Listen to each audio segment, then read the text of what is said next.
Hey there, everybody.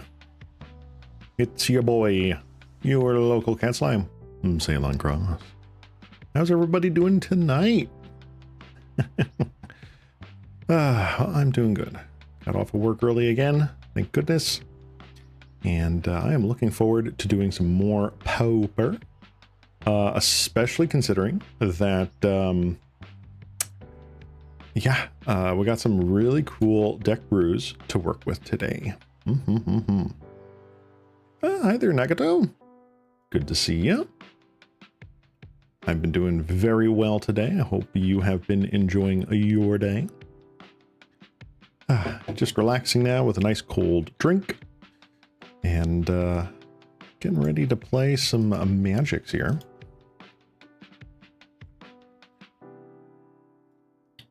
Just do one little thing over here. Boop. And a boop. Okay. So yeah.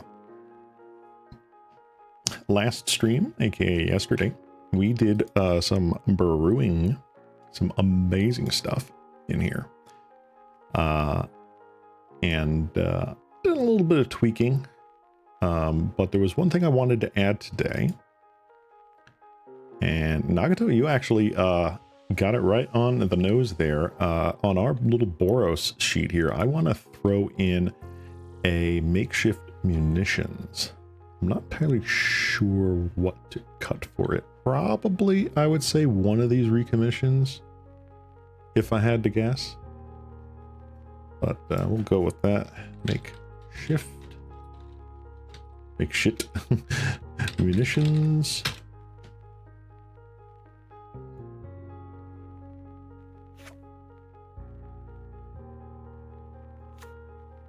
All right.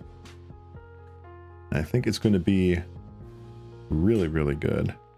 Maybe cut one scred, do you think? I don't know. We only really have these 6 removal spells here.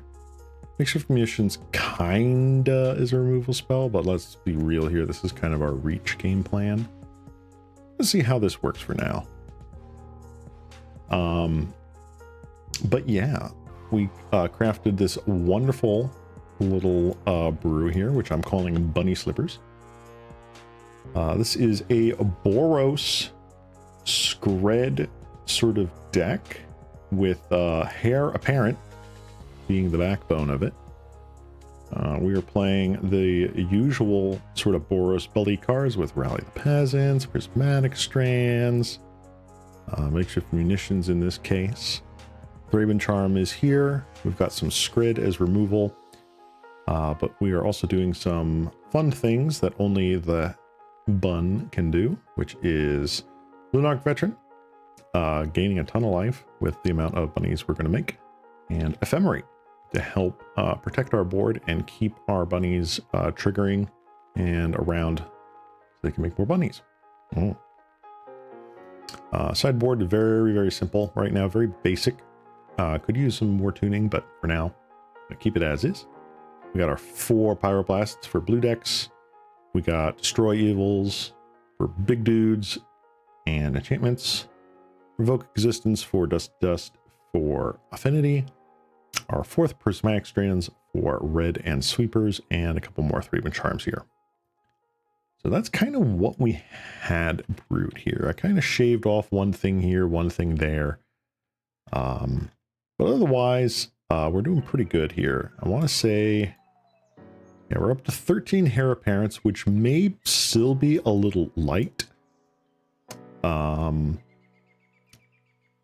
we're still testing it, right? We've got 1 charm in the side for 1 flaring pain. It's possible, very possible for us to want that, since prismatic strand mirrors are a nightmare. You know, you are right. So let's throw one of those out there. Flaring pain, and just boop that in there. There we go. So one other deck that we built at the very end of the stream was actually suggested by one of our usual chatters here, Nagato, and I'm calling that the armor deck for now. And this deck revolves around Imperial armor. Plays a bunch of cards that get more copies of themselves. Gathering Throng, Legion Conquistador. This Pilgrim goes and searches up our armor, which cares about how many cards we have in hand. Very interesting deck. Plenty of life gain here. Some protection as well. I think the only change that I made was I cut a 1 of Eagles of the North for a 1 of Oromancer. I kind of like having the ability to have just a emergency stopgap to get back an Imperial armor or a Dog Umbra. I think it is just nice to have. But I am planning on trying out a couple of these decks today. And I do have in our list here, if anyone was noticing on the side, I have brewed up another variant of bunny slippers. So after stream last night, I was kind of putzing around on the interwebs, and I saw some other people brewing with Hare Apparent. And of course, everyone is like, oh God, what can we do? What can we do? I saw a couple interesting cards that I am really excited to try out. And here's what I came up with. So we're running an Esper build here. We're running full Esper, Contaminated Landscapes. We're running a small Lorien Revealed package here, grabbing Contaminated Aquifer, Idyllic Beachfront. And we are splashing black for Echoing Return. Echoing Return. This is an interesting card with Hare Apparent. Return target creature card and all other cards with the same name as that card from your graveyard to your hand. It's pretty good. Pretty good. Still running the Lunarch Veterans because this is just a sick card. It is essentially 4 creatures, or it's 8 creatures and just 4 cards. Running a ton of Hare Apparents in here. We're running some more Thraben Charms because that's great. Stormscape Familiar. This was an interesting one. I might have been suggested earlier, but with this particular build, it seems really interesting. Especially when you Echoing Return a couple Hare Apparents. You could definitely do more here. We got Guardian's Pledge as a sort of buff. Again, Rally the Peasants. This just works better in this sort of build here, so we don't have the red. And then we have Keep Watch. Let's see here. Nagato asks a very good question. Wouldn't Distant Melody work better than Keep Watch? Perhaps. I like that Keep Watch is 3 mana rather than Distant Melody's 4 mana. I also like that Keep Watch is instant speed rather than sorcery speed. And Keep Watch does not specify that they have to be each attacking creature that we control. So if for whatever reason we're behind, let's say mono red is attacking in with, 3 Gobos and, the Symbol Monkey. Okay, we draw 4 cards, which is pretty nice. We refill our hand. Same thing goes against things like White Weenie. You can, they could attack in for like 2 or 3, and 3 mana, draw 2 or 3 is really good. Distant Melody works when we're already ahead. Keep Watch works when we're ahead and theoretically behind. The only thing it doesn't really work well against are decks where they're only really playing 1 creature, or decks that play basically no creatures. Kind of looking at black green, you know, Golgari Gardens here, mono blue Tolarian Terror to an extent. So that's kind of where we're at there. Sideboard, we've got 3 Prismatic Strands, 4 Dust to Dust. We're running a full complement of Hydroblasts against red decks and sweepers. We're running some sweet cast downs just to help against the combo deck, and 2 Arms of Hadar just to kind of sweep boards. This is still just very temporary. Let's see here. Opponent attacks with 3 Kuldotha tokens, 1 Bushwhacker, and 1 Goblin Tomb Raider. Cast Keep the Watch in response, draw 5 cards. Go to 0 life. Exactly. But we sent a message. We could draw 5 cards. And then we die. But yeah, I really like the idea of Echoing Return with Hare Apparent. A little bit better than Recommission. At least in this build. Keep Watch. This is really sort of the... I'm jamming 4 of these to test this card. Keep Watch has been on my radar since I even started playing Magic. But yeah, this might work here. Might not. We'll see. We're running quite a lot of Hare Apparents. I want to say we're running like 16. 17. We're running 17 Hare Apparents in here. This is our creature suite. Let's see here. Nagato, how do you feel about 1 Angelic Renewal replacing the 4th Benevolent Bodyguard in the armor deck? Let's see if I can find that here. Do I have that card? Angelic Renewal. Don't have that card. Let me... Boop. Angelic Renewal. Ugh, let me look at the actual good frame here. Whenever a creature is put into your graveyard from the battlefield, you may sacrifice Angelic Renewal. If you do, return that card to the battlefield. That's actually not that bad. That is actually not that bad. Yeah. It is situational, like a whole bunch of other things. But I don't dislike it. Let me go trade real quick. I'm gonna grab a playset of this. Probably really cheap. Again, I'm using GoatBots. I'm not sponsored or anything. I just like using them. Hey, GoatBots, if you want to sponsor me, that'd be cool.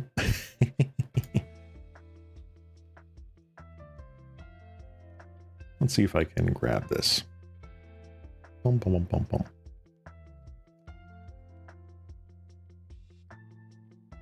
Angelic Renewal.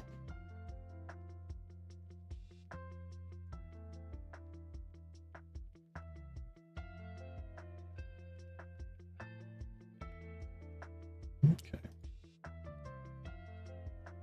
Just get that. Good, good, good, good. Alrighty. And we got it.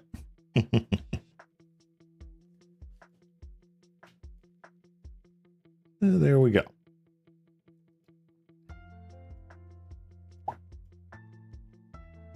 All right, reset my filters again, and we're good to go.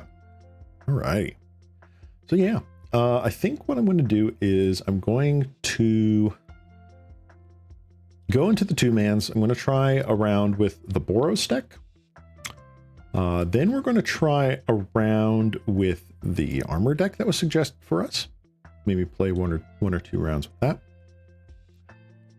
And then I do see, if we go to constructed, Pauper leagues are back. Do we go all in and try one of our builds for that? We'll see. We'll see.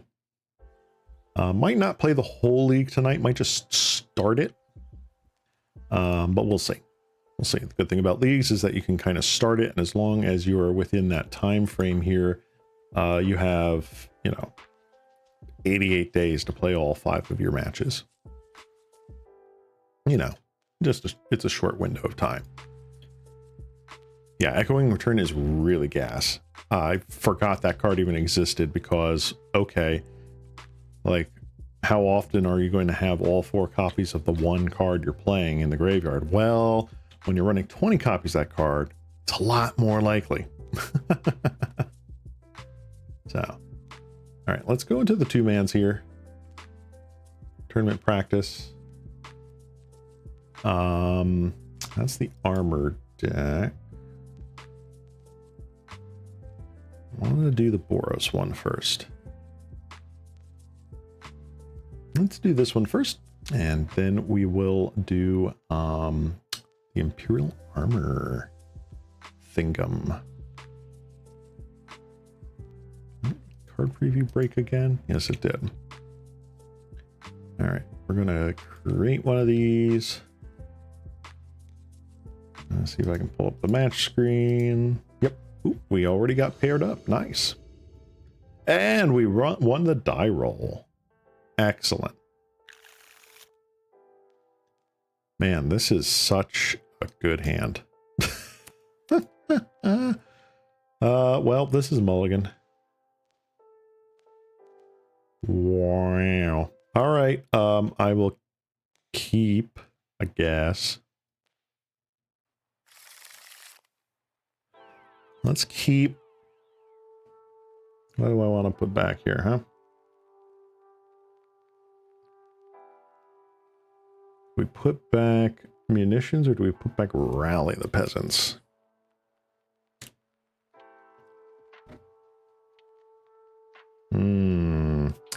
Ho hum, ho hum. Beep, beep, beep, beep, beep. Let's put back rally. We only have 1 makeshift. It's a nice card. Let's confuse our opponent by going turn 1 mountain and not playing any red spells. Unearth seems good in the Esper build. If I could find room for it, I would. But I think with Echoing Return, it's already doing a lot of work. Dang it. All right. Now, let's hope we draw one of our 19 white sources or some stuff. I think we're just up against regular mono red or mono white. Unless they are also on the Hare apparent scheme. Get in for 1. Yep.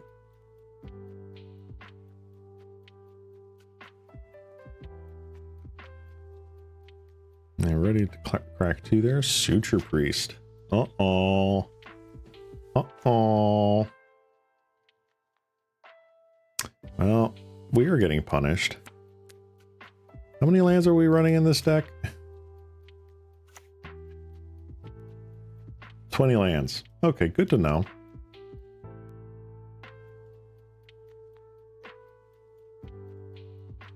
Oy, oy, oy, oy, oy, oy, oy. Play 18 lands, you flood. Play 17, you never see a single one. Right? Well, let's get a little bit more info on our opponent here. Scred actually not a terrible card to see. It gets rid of one of the most problematic cards they had on their side.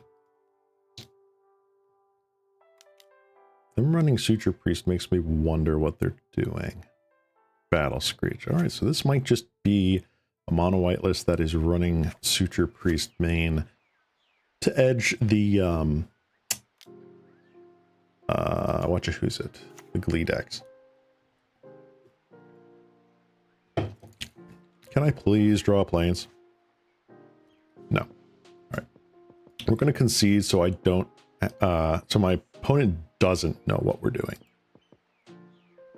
All right.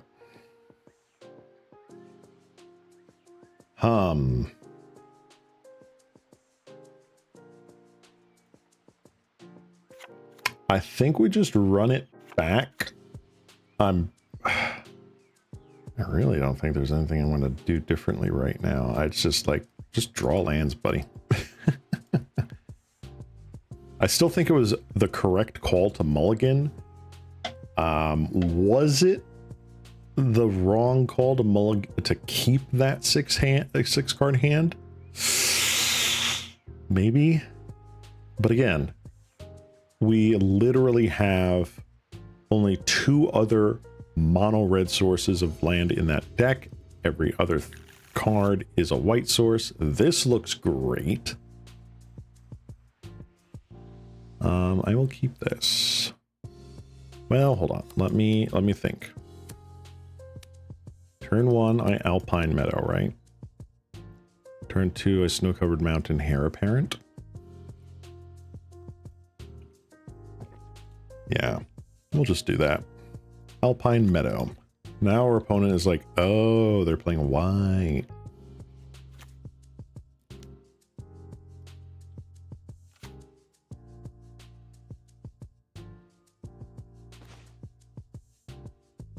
That's pretty decent.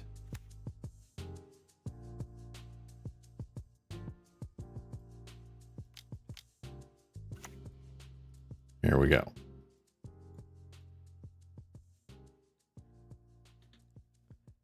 You were on the play and running 20 lands. It was a reasonable decision. Yeah, I know. But like you said, it's like, oh, you run 20 lands, you flood forever. Or if you run 19, you never see a single one. The shuffler hates me, man.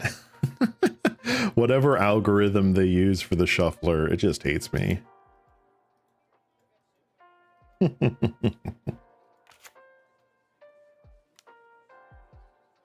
Novice Inspector. Yep, they're definitely running a more traditional white weenie approach here. Which I like because I played a lot of white weenie.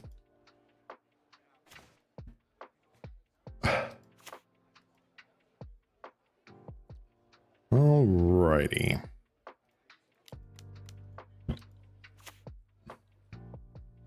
I am not attacking with Hare Apparent. So the good thing is that Faithless Looting is an amazing card right now. Oh, card preview went away. God darn it. Come on. Yeah. Prismatic Strands, Rally the Peasants. This is looking really, really sweet. Yeah. Sick. And sweet. Swick? That's how that works, right? Another 3-bit Inspector. Sounds good. Want to attack? No. Okay.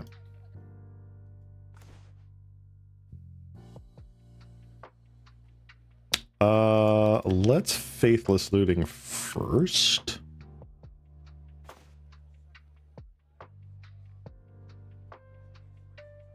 Ooh.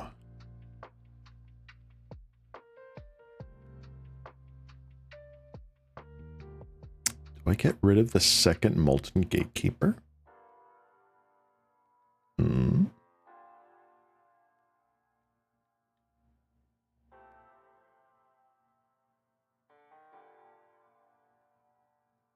I don't know.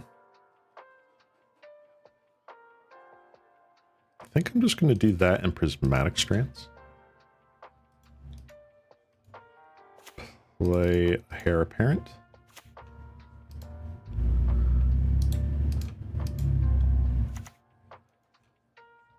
And, yeah, we will pass. Keep this rally here hidden.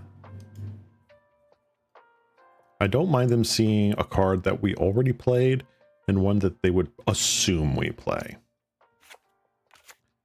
This can stick around for a bit. All right, opponent deep in the tank here. They probably only have the 3 mana. Nope, they do have Idyllic Grange going on that dude. That's fine.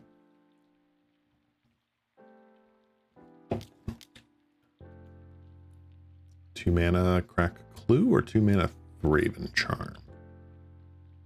Or Fiend's Informant. Okay.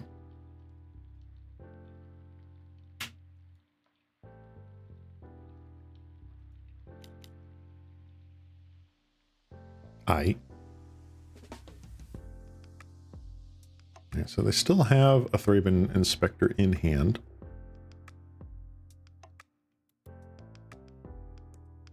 You could attack for 4 right now, and that'd be cool.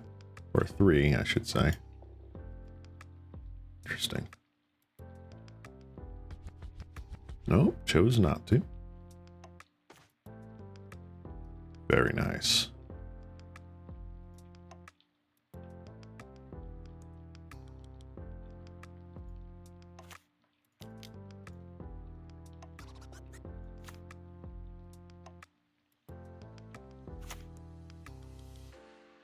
We're doing it. We are doing it. Do I get in there? I think I do. 1, 2, 3, 4. So you put that there. You put that there.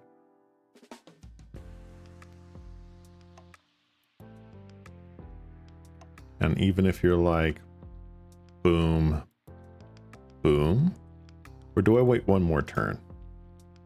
Do I wait one more turn?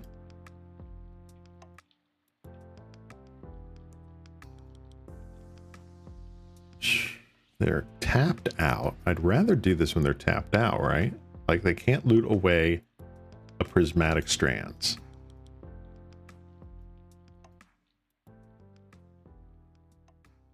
Fuck it, we ball.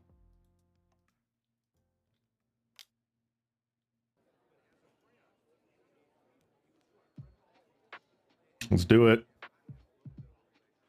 Opponent.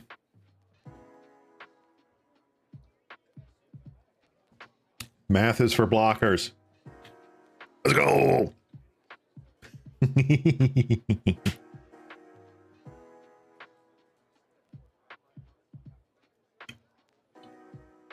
Oh.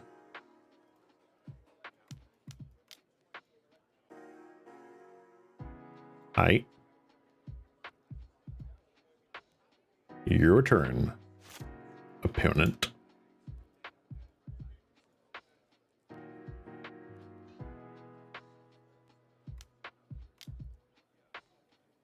Sack a clip. Seems good. Do you die in the swing back? Not with prismatic strands. Eagles of the North. Sure. Idyllic Grange. Play second Idyllic Grange. I'm assuming on the Bugler? So you want a big?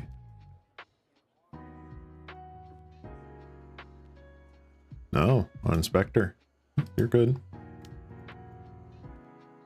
Novice Inspector. Alright, so they still have the Thraben Inspector in hand.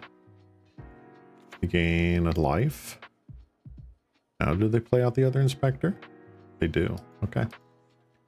Alright, so they've got 3 unknowns.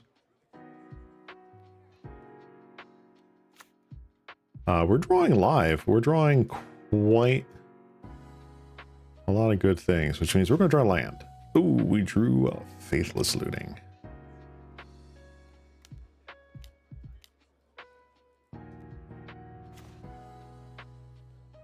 That's actually not terrible.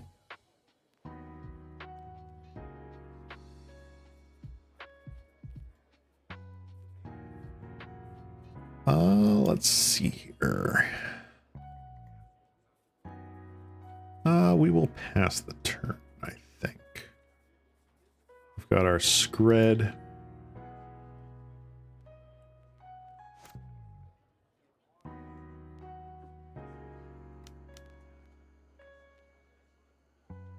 Crack a clue token, that's fine. Another Lunarch. Ooh, I don't quite like that. All right. Wow.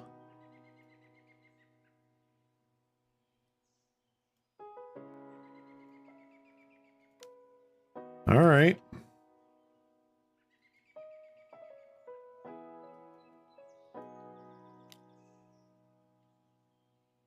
Huh? And I was Inspector. So they are gaining a ton of life. They hit all of their Lunarch veterans. That's insane. Really good for our opponent. now they don't have the best attacks. That's funny.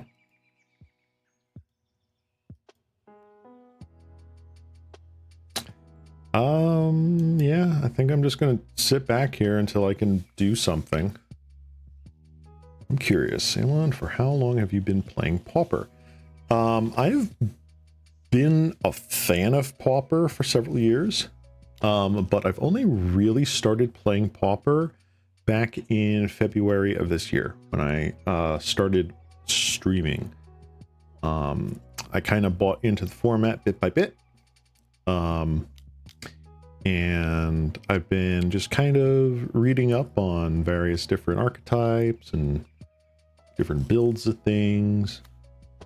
I find it like a really good format to get into Magic, or to like come back to Magic if it's been a while, especially with the huge amount of like interest burnout people have from just the endless treadmill of spoilers, new sets that have come out.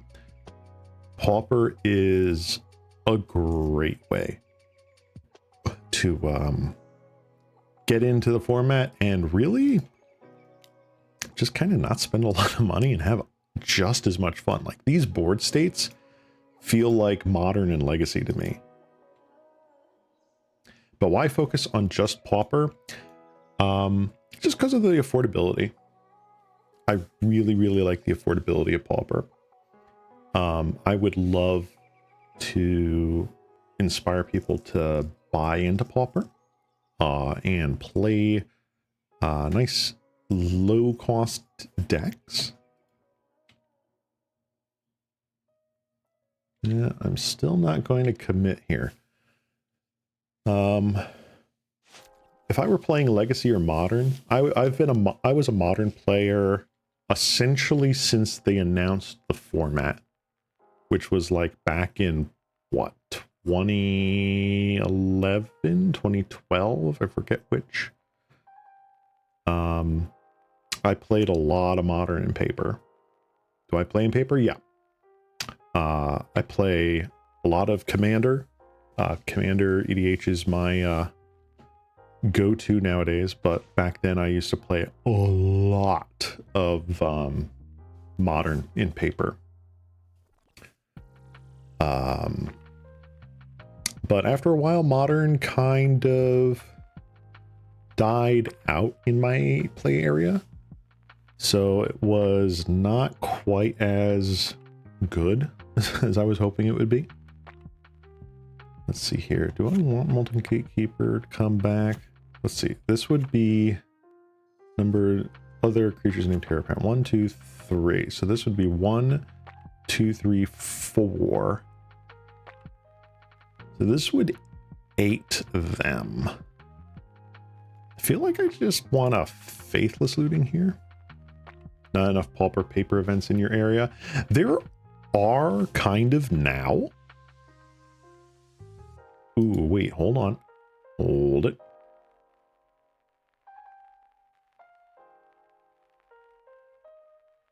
Wait a minute.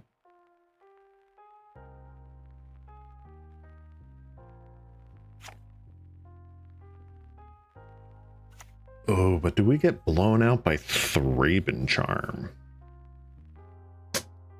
Ooh, hold on. I will answer your question in just a moment, Nagato. Ooh, this is tough.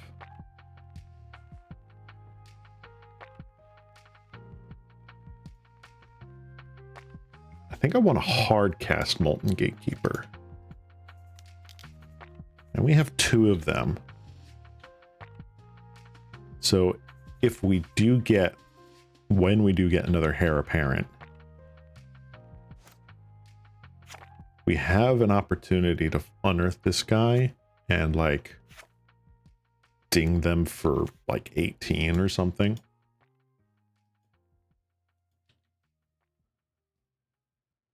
Did you get, no, you did not hit the Guardian. Okay. Dang it. All right. You know, I'm going to hold on to this plains here just in case we draw another faithless looting. Anywho, so in my old play area, modern, like my old play area was a very interesting group of people, and I use that with big air quotes. They were the tournament grinders of the day. These were the people that were playing back in the day, the Star City games, circuit. They were trying for the Pro Tour. There were a couple of Pro Tour players in the area. So limited was king. Drafting was king. Every day people wanted to draft. Every day. All right, you got things, don't you?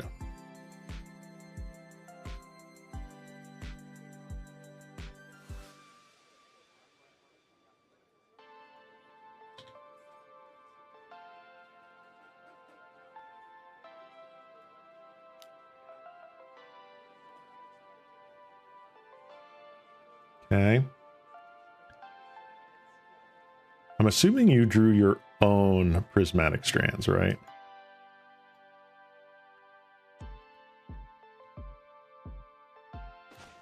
Faceless looting. All right, buddy. Let's see what happens here.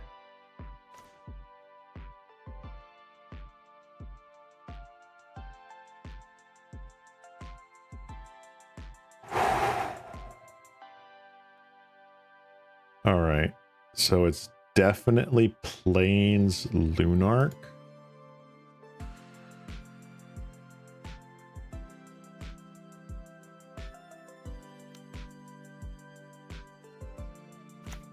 Did not Thraben charm me.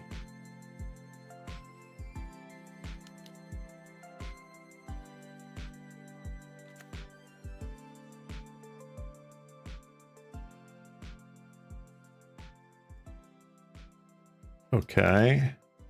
Do we win?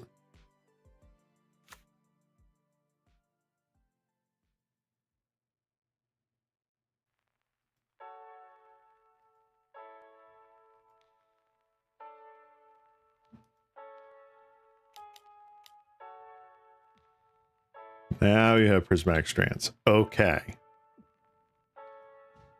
That's what I was waiting for. Oh my god.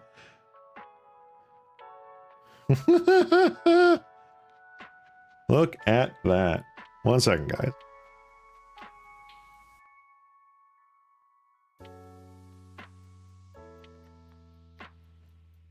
Look at that. Wow. 1, 2, 3, 4, 5, 6, 7, 8, 9. I can get in for 9.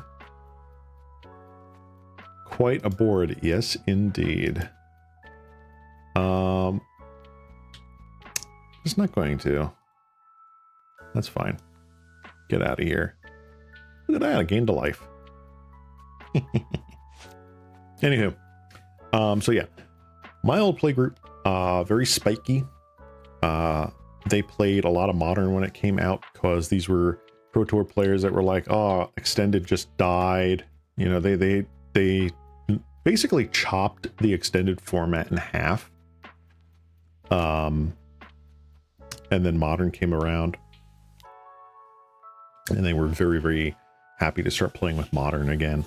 Lots of Splinter Twin decks, lots of Burning Pot decks. I played a lot of Living End myself. Played a lot of Mill myself, a lot of Zoo. Okay. Yeah, we're going to do the thing.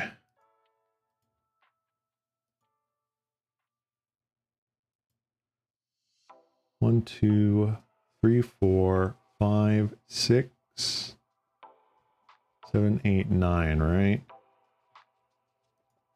You go there. I don't think a Guardian's Pledge or whatever it's called kills. Yep.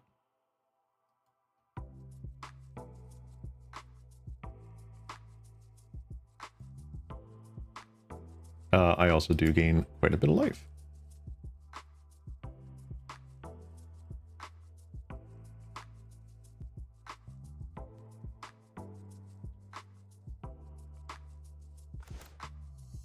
Raven Charm's funny. Huh.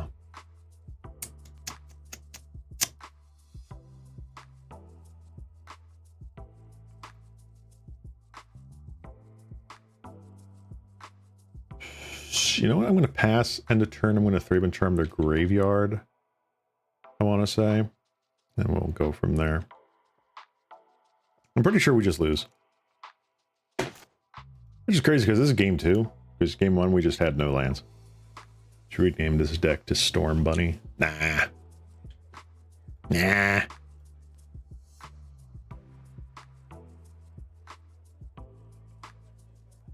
Oh, what? You don't want to attack with all the Lunarch veterans? You get so much value that way.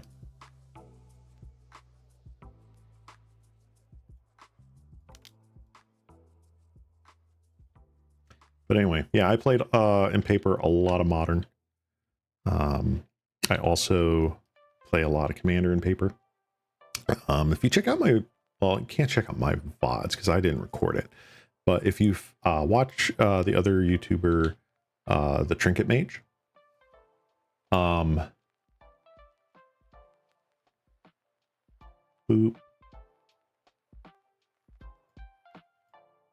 boop. 1, 2, 3, 4, 5, 6, 7, 8, 9. Yeah, just like that. Because if you've got the other Guardian's Pledge, fine. You win. You don't. Cool.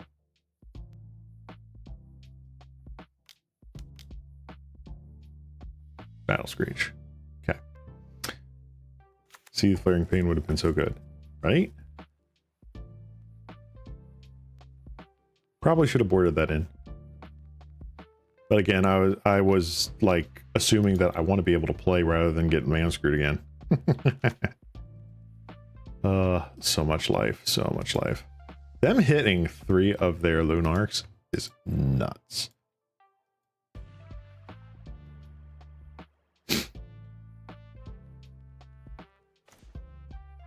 Yeah, that's a game. Oh well. We got land screwed and then we just got outplayed.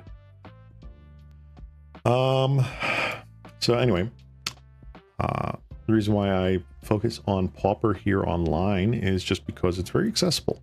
I think even in paper, Pauper is a great starting place. And I do know a number of game stores that I've been to recently have been experimenting with doing Pauper, like FNMs or Pauper events, just to get people back into playing paper Magic.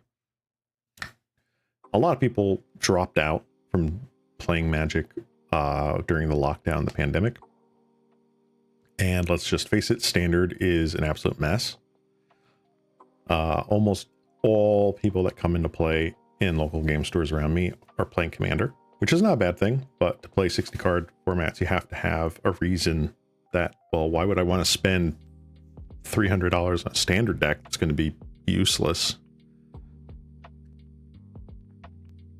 for one secluded step? Nah. I think it's just variance. I think we just kind of got varianced out of that game.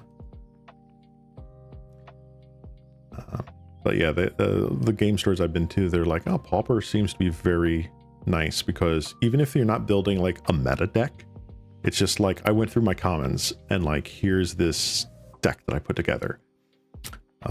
And one of them was, what was one of them? Was it like it was like a first, so it was like a Goblin combo deck, but it wasn't what you'd think. It is a Goblin combo deck that the first day of classes went into Fireball. Instead of just draw your deck and whatever, it was just like, okay, Fireball you. Which is cool. It wasn't even like, oh, well, you know, you can play your cast downs or whatever. Like, they didn't even have that. They had like Terror or like Doomblade or something like that. So I really like this format. And also it's easy enough to persuade viewers when, as and if I get more viewers, to be like, hey, if you play Pauper as well, you might face me in the leagues when I'm playing. That'd be cool. Just don't stream snipe me, bro. Don't stream snipe me. Don't be that guy. You ain't that guy, buddy. So now that Serby is here, so I built another brew. After I ended stream last night, I looked around and saw some interesting ideas for the Hare parent. And this is what I had come up with. So we've got a pile here. Hare parent, Lunarch veteran as usual, playing Guardian's Pledge. But we're also playing Keep Watch as an interesting draw spell. Even against like that mono white deck, this would have drawn us a bunch of cards. Echoing Return is huge with Hare Apparent. Running some Thraben Charms, and then we're also running Stormscape Familiar, which will help us, like, if we have to refill our hand from Echoing Return or Keep Watch. It's just like every one of our Hares is 1 mana. And a 1 mana 2/2 that gets you tokens is nuts. So I did promise I would play around with the armor deck, the Imperial Armor deck. So we're going to try that. No sideboard currently. Let's see, Nagato. If you know enough of the Pauper format, you can make almost any deck work. Yeah, pretty much. Like, you can just vibe and do whatever you want. Just you have to be mindful of what is being played around you. So if you want to play like what I was doing with my land denial strategy, like too much water, like I kind of made this work, right? But that's because I knew enough of the format to be like, all right, I got to look out for these things. I got to look out for these things. You know, mono red is a thing. Tokens is a thing. You can really just do whatever. Like, here was another deck that I was just kind of vibing with for a little while. And I just think it's just not quite there. But I saw someone play this hard evidence into like Brave the Wilds. Turn one of your indestructible lands into a 3/3. Of course, with Kenku Artificer that we see in all the affinity decks. Cleansing Wildfire, Crusher's Indicon for 2 trample indestructible. Deck was very clunky. Was not quite working because it falls to the same artifact removal that affinity does. So, armor deck. Want to make a quick sideboard? Sure. Let's see here. I feel like what I really want is like Apostle's Blessing. Is that creature? Is artifact or creature? Protection from artifacts or from the color of your choice until end of turn.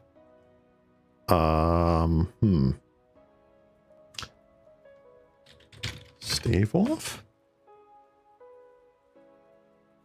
That's not a card. Hold on. Did I spell that right? It is a card. I just don't have it at the moment. Target creature gain protection from the color of choice until end of turn.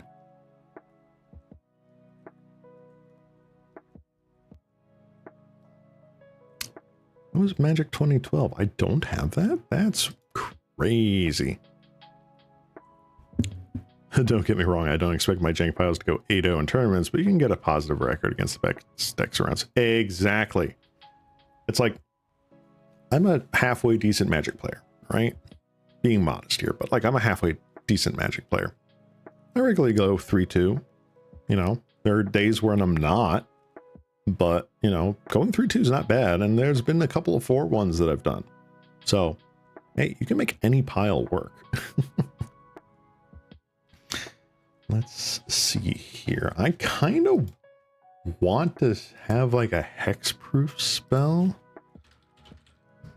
Instant white hexproof? Oh, hold on. Let me legal in Pauper.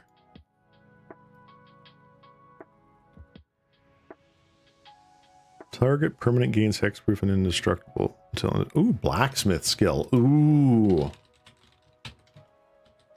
That's a nice one. I like that.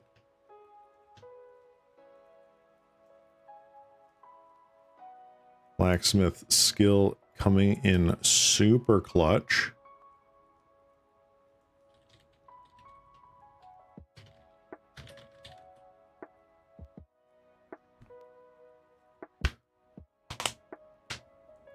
I want Karametra's Blessing.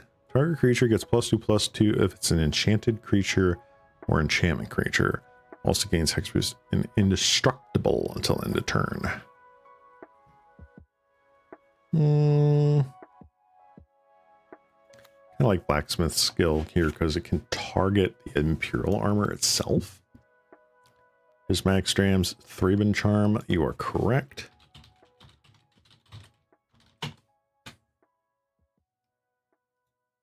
Add 4 to sideboard. Well, hold on. Let's think about Thraben Charm here.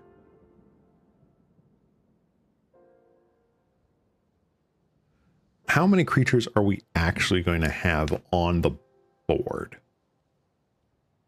Thraben Charm's a nice card, but it really likes a go wide strategy. This one's just kind of like a suit up. I feel like if we want destroy enchantment and or exile graveyards, we could do like destroy evil and relic of Progentis, because that's hitting different things, right?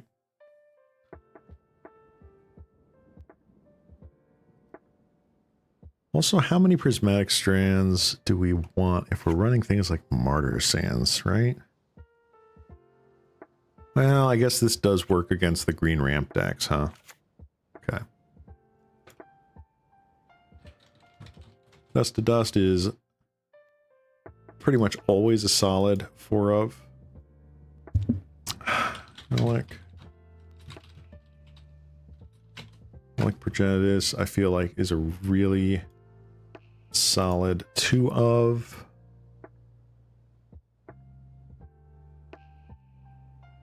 And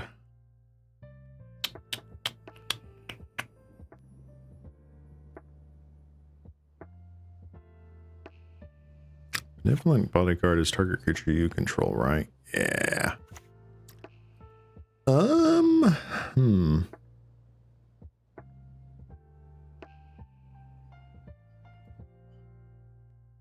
Suture Priest.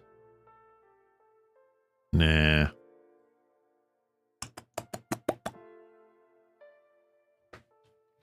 Like Standard Bearer. So like if we wanted something against combo and like Boggles Hexproof, this kind of works. I don't know how big we're going to see Hexproof here, but this works really well against the Boggles. This works really well against like spot removal when you're casting the armor. It's not bad. Works well with Angelic Renewal too. Standard Bearer with Angelic Renewal gets really annoying real fast.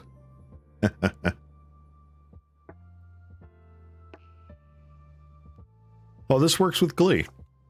This works with Glee. Because Glee targets a creature, and they will just enchant the Standard Bearer instead.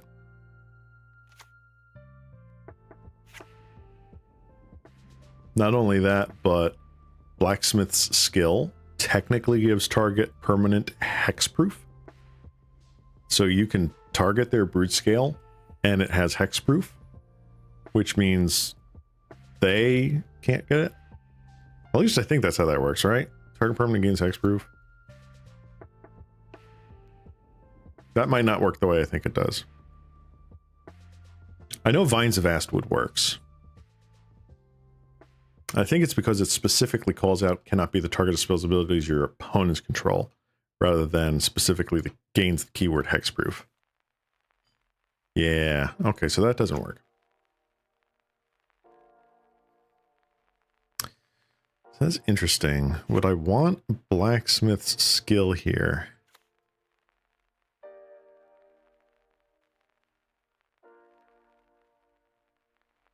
What I want to add is that Stormscape's Familiar makes Apostle's Blessing free for the Esper Hare build. That is true. But to be quite honest, I don't really have anything I want to Apostle's Blessing. Apostle Blessing really hits like, you know, it protects a key thing. I don't really have a key thing here.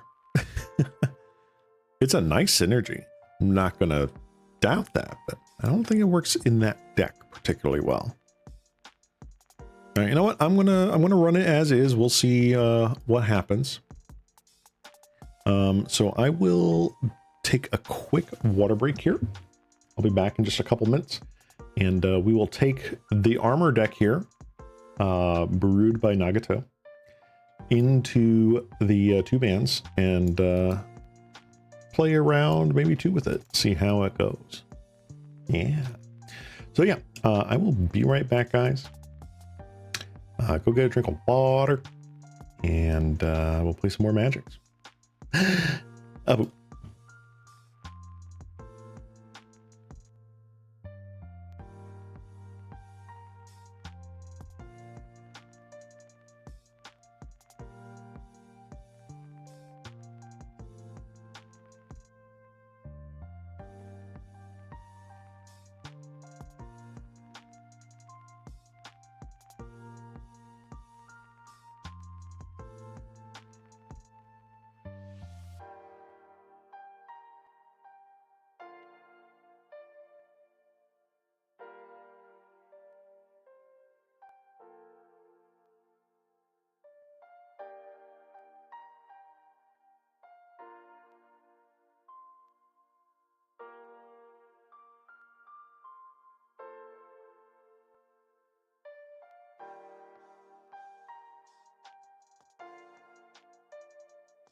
Boop. Hey there. All right, I lied. I also got some noms. So I got some food here, so I might also mute myself a little bit to eat again. It is dinner time for me, so. All right, we're back. And we are going to play some Pill Armor. See if we can get somebody with this deck. All right. Back in the 2-mans. Change the deck up. Want the armor deck. And we will create a new room. Ta-da! All right, let's see if we get someone to bite.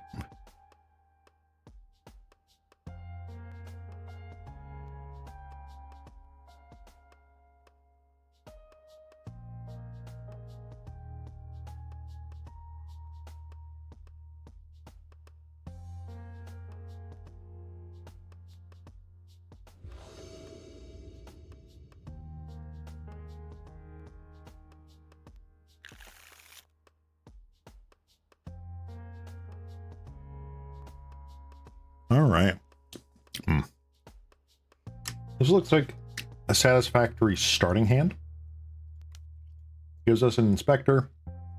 We got some card draw. We got cats we can start beating down, getting some life, getting a buffer. We just need to draw into pretty much anything at this point. So it's a red player that joined. I mean, we'll see.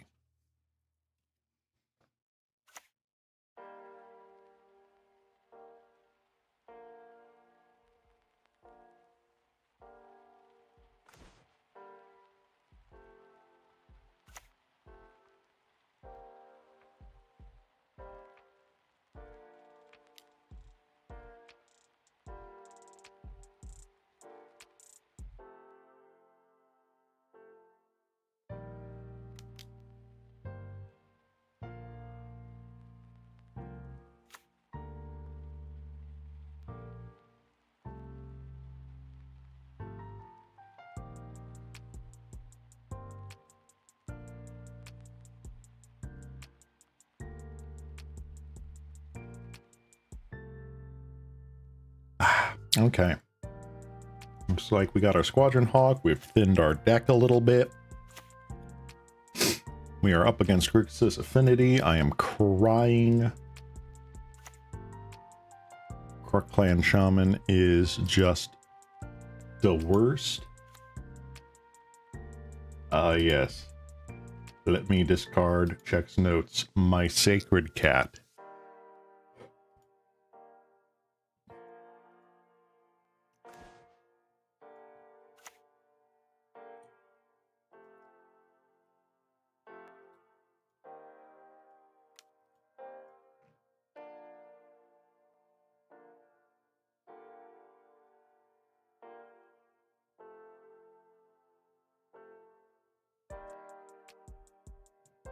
Okay.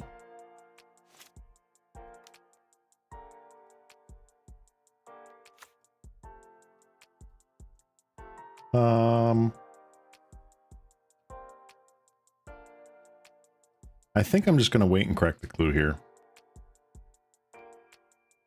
They cannot shoot down the Hawks with the Shaman. You are correct. But I will be sad. I will enter the cry step.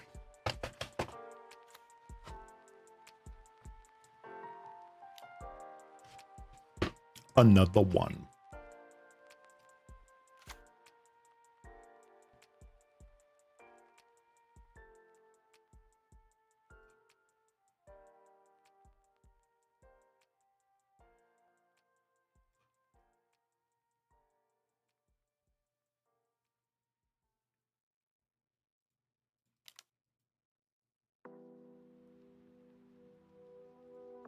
Remember that whole discussion about playing 20 lands versus 19 lands or whatever?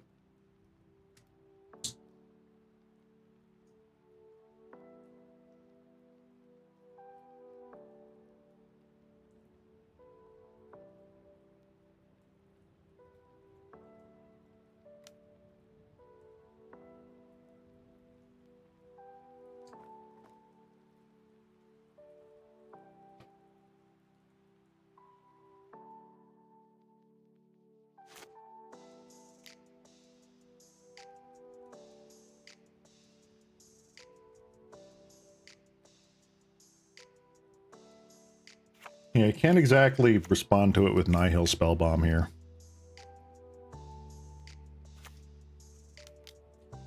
Yeah, I remember when it was like bulk. Crazy enough, I opened a lot of packs of Mirrodin back in the day. Like, a lot.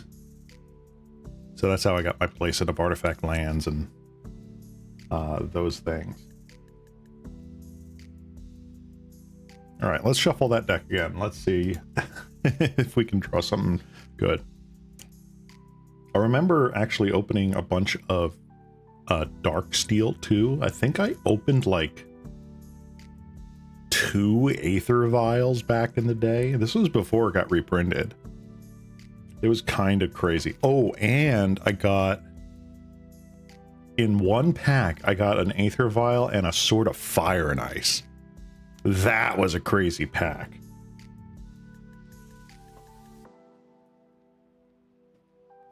I don't like this.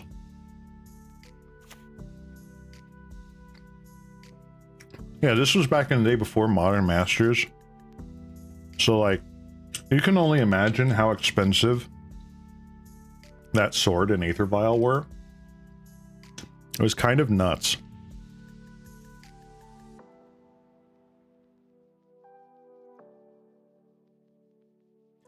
Opponent is wondering what I'm doing and why. I'm wondering what I'm doing and why.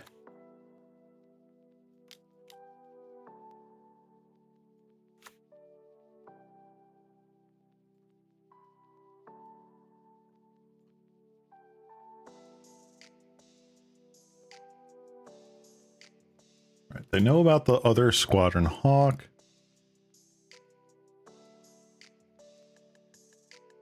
It's also kind of crazy because, like, back then when I was opening these packs of Mirrodin, like, packs of Judgment were, like, dirt cheap. It was like, oh, Judgment, such a terrible set. But it had Cabal Therapy in it. And Cabal Therapy was, like, the legacy card at that time, at that point in time, right? So I would just open up Judgment packs, and because it was a small set, I would almost always get Cabal Therapies in my packs, and I would just sell them for $6 a pop or whatever they were back then. Ladies and gentlemen, this is the randomized shuffler of Magic Online. It hates blue slimes. This is racism.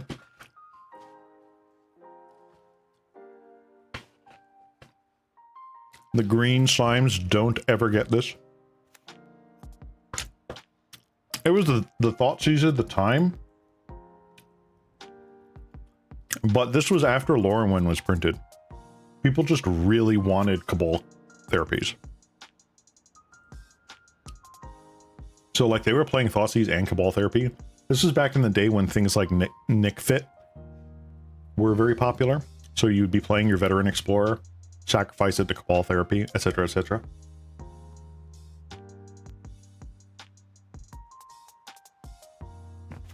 This guy is really not doing anything with their Mist Vault play.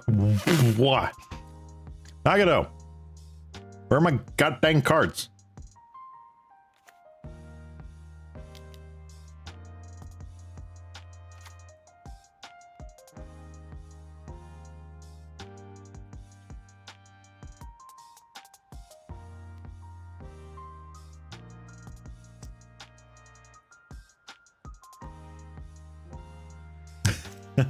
This deck is terrible. -2 out of 10.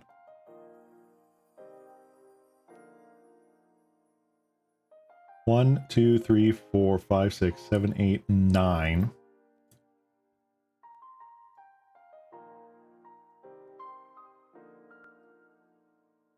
We have drawn 45% of our lands, ladies and gentlemen.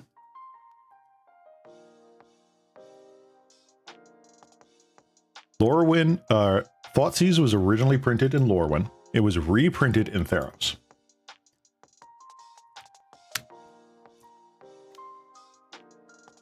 Which is why everyone was like completely gobsmacked when they were like, oh my god, you you reprinted this?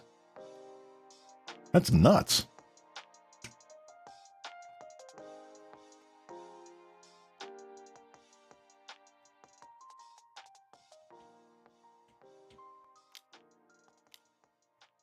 Thicker Wellspring, that's fine.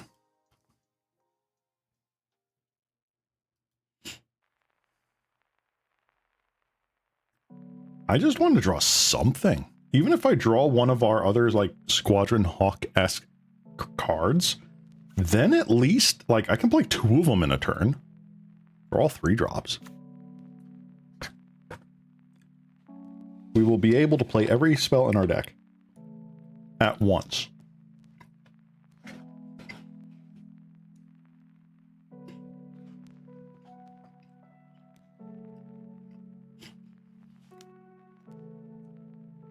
Well, there goes the fun.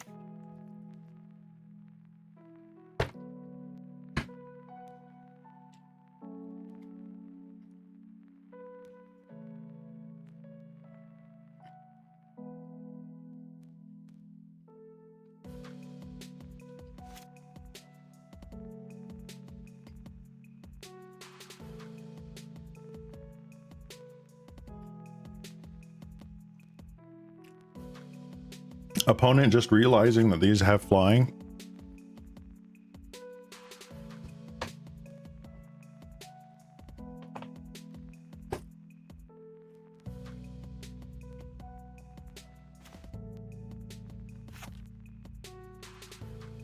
This?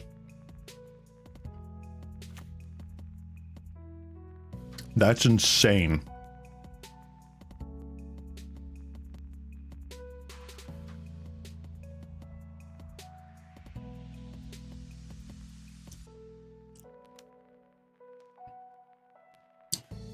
Play this on the Mist Vault Bridge after declare tax.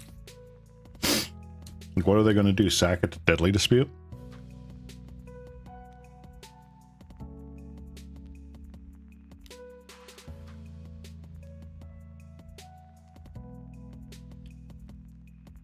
Sacrifice something else to Deadly Dispute. Alright. Flash Pacifism or Shield in 1 card. Pretty good. Oof. Well, there's a potentially better target for it.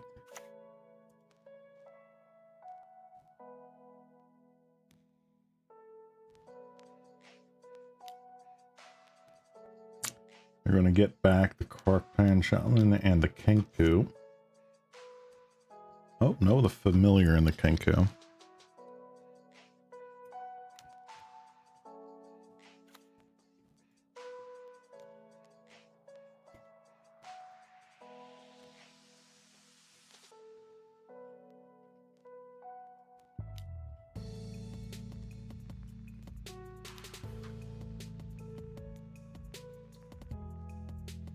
I know this does not stop the damage, but they're all tapped out.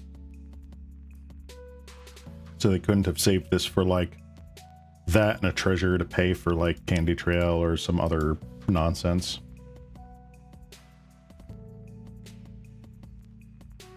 We're 14 all. Please, oh please, draw business. Draw anything.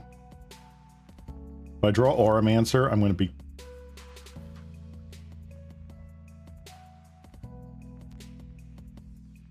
Alright.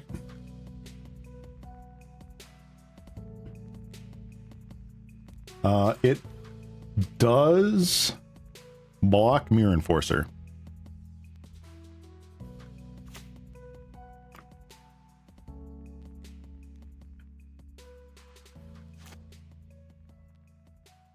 The downside is that they replay Kenku here. Probably getting their Drossforge Bridge.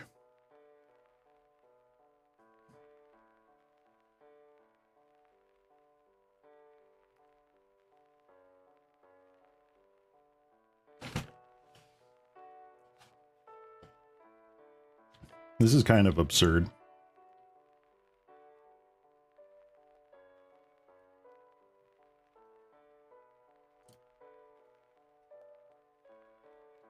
I honestly don't think I don't think I block here.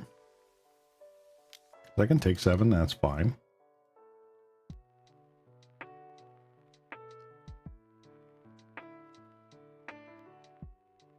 I'm gonna draw Armancer. I know it. Okay. Oh no, I am just completely being sarcastic and like joking here. It like, hey, the deck sometimes just doesn't work. Every deck is like that. I'm definitely going to be playing another round with this deck just to see how it do.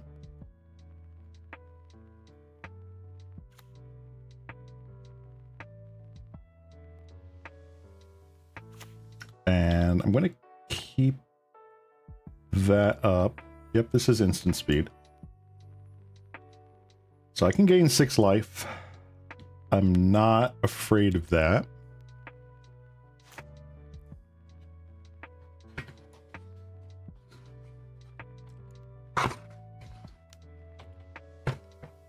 Galv Blast. Me.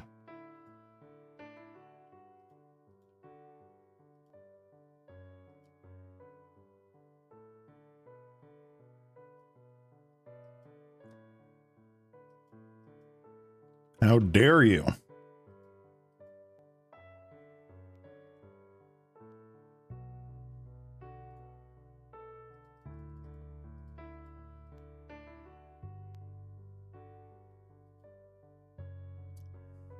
Probably crashing in with the whole team anyway. Oh, not crashing in with the refurbished familiar. That's funny. Absolutely double blocking the enforcer.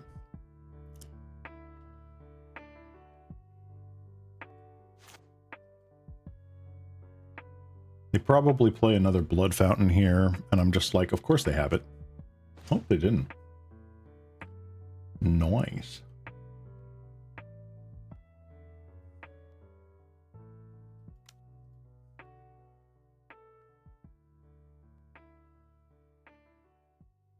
All right, we got another Sacred Cat. I'm going to have to start throwing Hawks in front of this Drawsforge Bridge because getting down to 4 life Galv Blast territory is very dangerous. So I'm probably going to have to throw one there and one in front of the familiar. Let's see, your F&Ms or even shops that sell magic products are basically non-existent in your area. So your only shot at playing paper magic is through Discord webcam tournaments. Yeah, actually, I've heard a lot of good things with people playing online nowadays through, like, you know, webcam tourneys, either through Spell Table or other thingums. So that's pretty cool. If it works, it works.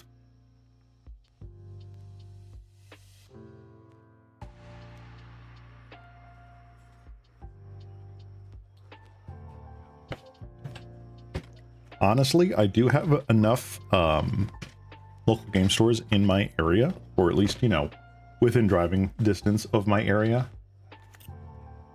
that I could go and play Magic every week. I just don't have the freaking time.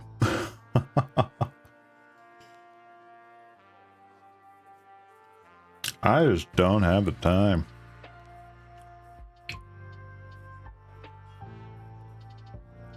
Meow.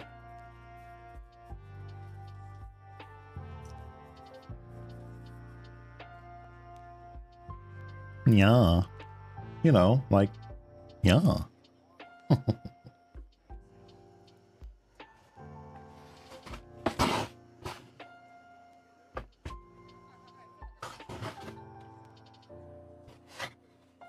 Aw, you wanted a Croc Clan shaman away the kitty. Fine, be that way. Spoiled sport. Don't tell Wizards, but Tabletop Simulator and Steam can just import decks wholesale from Moxie list. I know, right?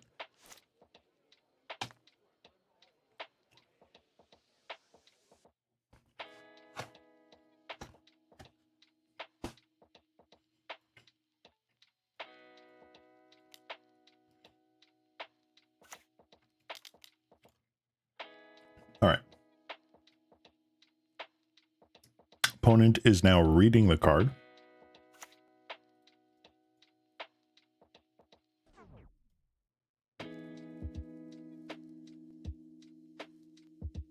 What's great is that the opponent still has no idea what we're quote unquote supposed to do. They think we're just like a Martyr of Sands deck. All right. I do have to block here because otherwise I'm dead to the 3 Galv Blasts they have in their hand. Mirror Enforcer. Second Mirror Enforcer? No. Not quite dead.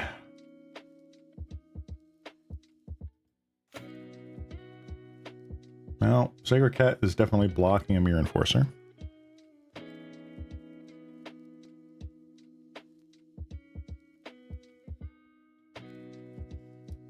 Yeah, there really is no substitute for that social interaction. That's why Commander is just so big right now. Like, being like, hey, let's play, you know, Commander even over a webcam. So much fun. That's why I liked playing on Trinket Mage's stream. I support him on Patreon, and occasionally he does Commander streams with his patrons.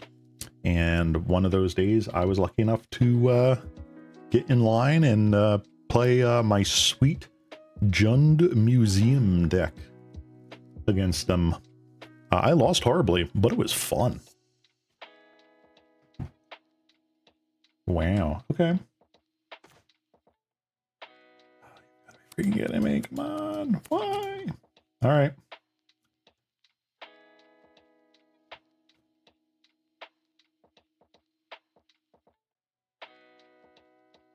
Come on. Come on.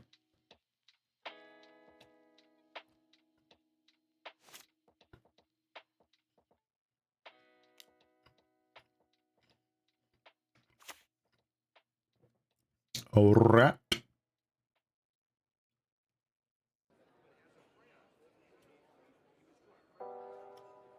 Get rid of a planes.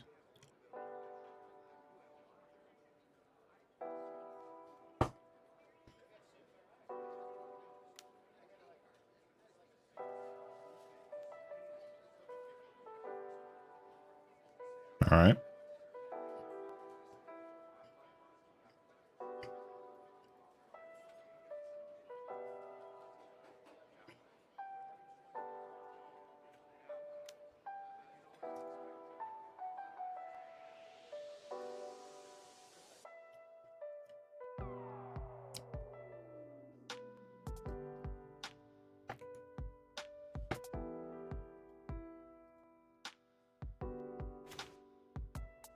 Oh my God.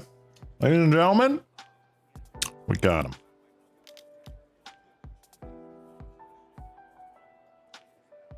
I am so waiting for that Galv Blast to kill the Sacred Cat. I know for a fact.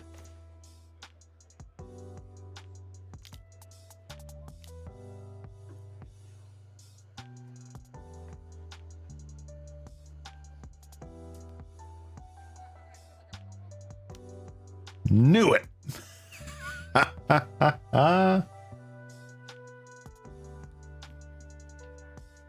All right, pass turn.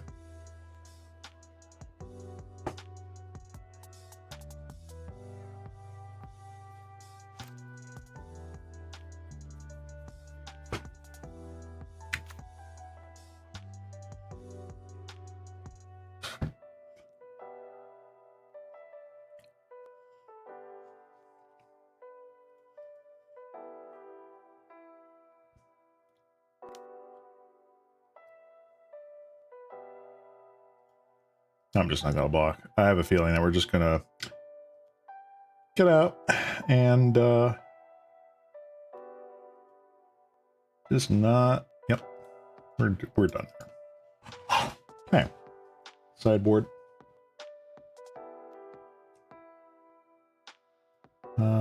Let's come in.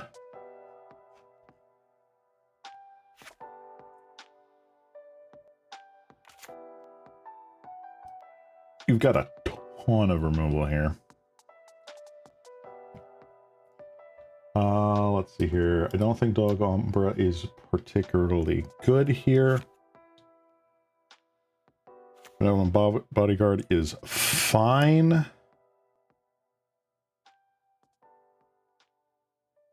I honestly don't think Martyr of Sands is really doing us any favors.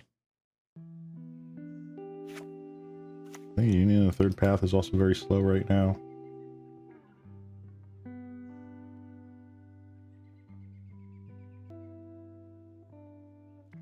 Yeah, I'm going to take that out. Just get in our protection and removal package. Pre-modern has a no proxy rule? Well, that just seems dumb. It's not an official Wizard supported format, so why would you care? Why would you care about the fact that, oh, you're not playing with real cards?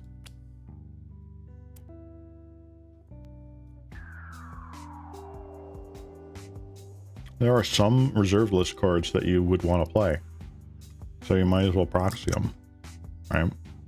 Not everyone's going to... I don't know the ban list, but I'm going to just say, like, if you want to play with, like, Grim Monolith or, like, a Lion's Eye Diamond or something, why don't you? Right?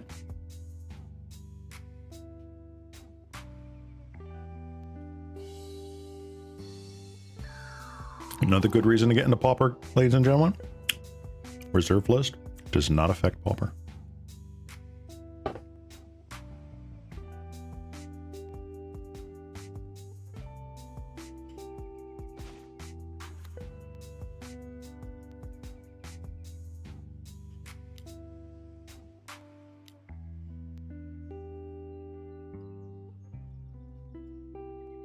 I'm actually going to put this out first, because next turn I want a Squadron Hawk and be able to keep all the cards in my hand.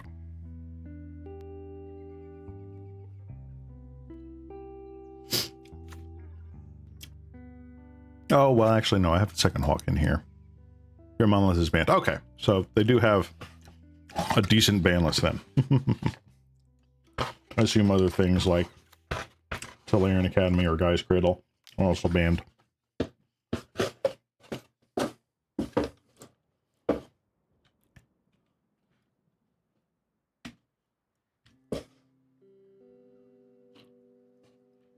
Yeah, so you can use official proxies and not non-official proxies. Yeah, I don't understand that. Like, pardon me while I adjust my microphone, folks. Yeah, I'm okay with gold border cards. I have some in my cube, and as long as people are okay with it, like when you sit down with Commander, I don't mind you playing with like gold border cards there either. So like,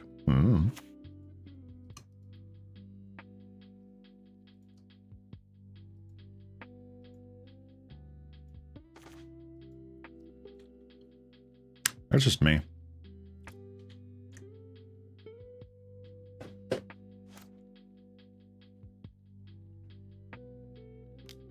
I mean, as long as people are not playing / utilizing counterfeits. Big difference between proxies and counterfeits, in my opinion. And, well, just factually. So, like, just as long as you're playing with a proxy and you're just like, hey, I have this printed out or whatever. Sure.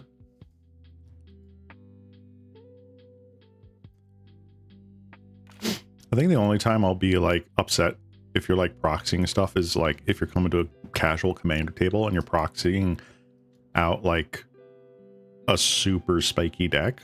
Like, then I'll have a problem. Because it's like, all right, if you want to play CEDH is fine.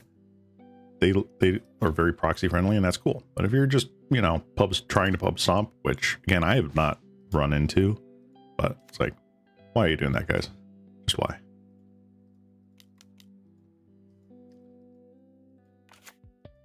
All right, let's get in with our big old Sarah Angel here. No proxy rule only applies to tournaments. Blah, blah, blah, blah. Yeah, again, the tournaments are not WotC sanctioned, so it's not like you're going to gain, I don't know if Planeswalker points is still a thing or whatever it is. Like you're not going to get bennies from Who's it? From WotC. Just because you decided not to proxy for, you know, the tournament.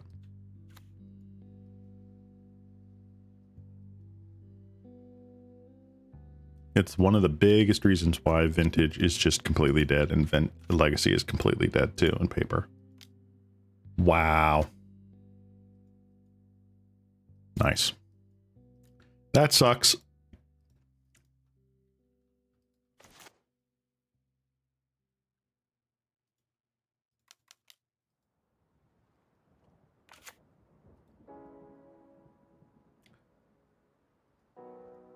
Why, yes, I would like to use the ability.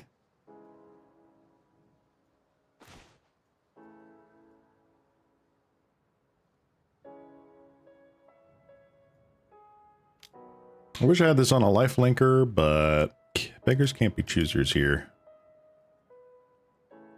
Probably block with the 2-1. I'll be okay with that.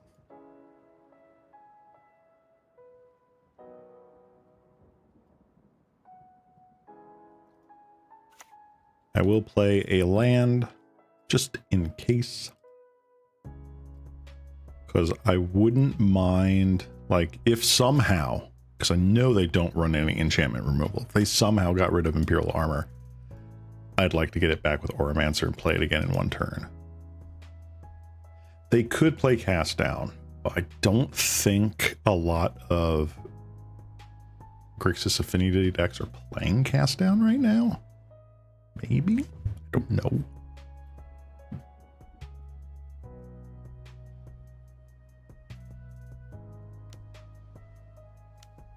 Alright. 2 mana, Deadly Dispute. Drawing cards. Drawing cards and doing things. Another Refurbished Familiar. Hey. Look at this. You know that card that you know I had in my hand? I discard one of them. Sure. No blocks. You can ninja the deep hours me.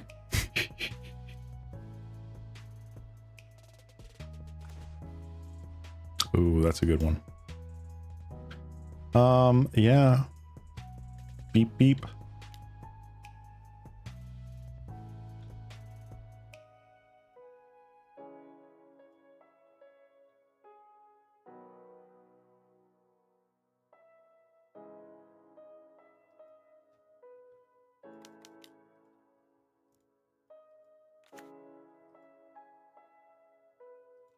I'm gonna do that just for now. Like, I could be saving more cards right now, but I feel like double blocking a Mirror Enforcer is very profitable for us right now, especially with Angelic Renewal going on. And they've drawn so many cards. How many cards have they drawn so far? 1, 2, 3, 4, 5, 6, 7, 8, 9, 10. They've drawn 10 cards.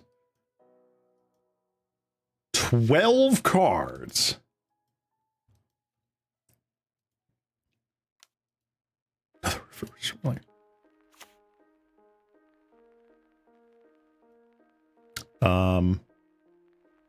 Sure. Another Legion Conquistador.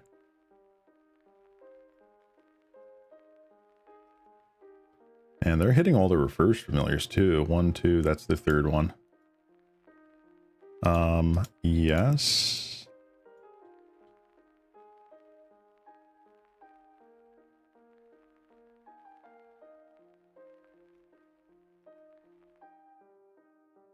Do I want to angelic renewal right now?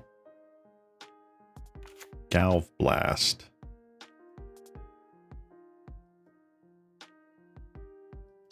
Huh.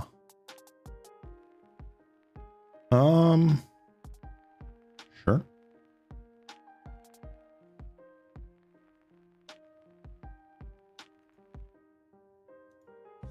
No.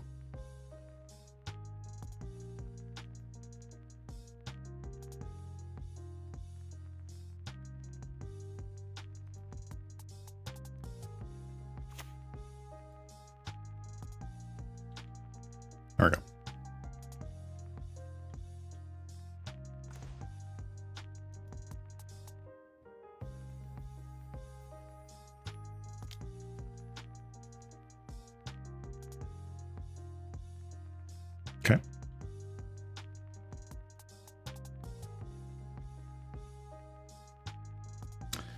Says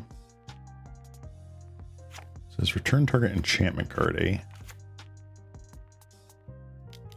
Honestly, don't mind this.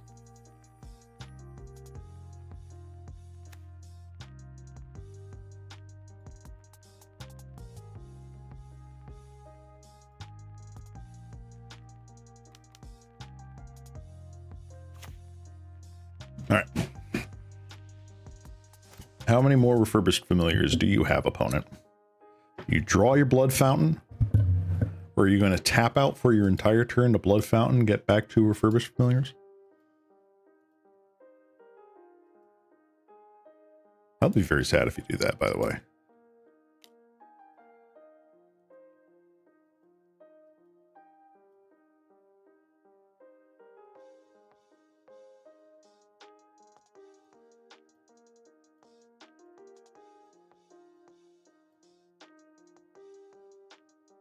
Wait a minute, I think we have a loop here. I think we actually factually have a loop.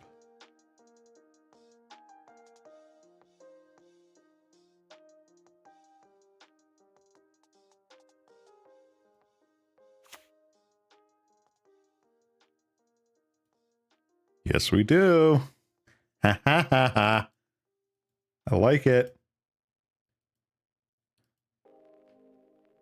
Oh, we have a loop. I like it. We have one infinite blocker.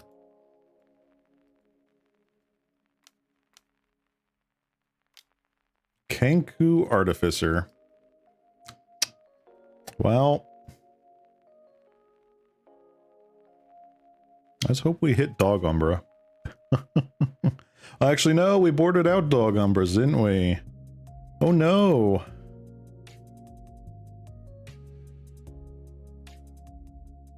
Ugh. So we gotta hit Dust to Dust. Which we did not.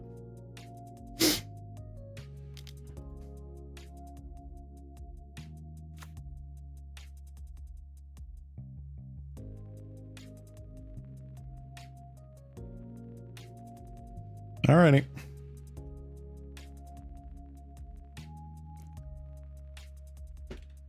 Come on, Dust to Dust. Let's do it. I would Dust to Dust the two red sources so fast. So fast.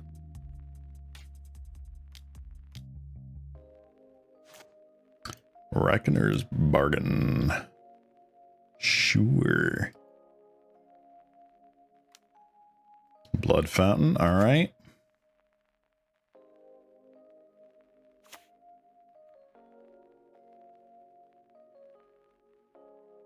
Okay, Candy Trail, okay.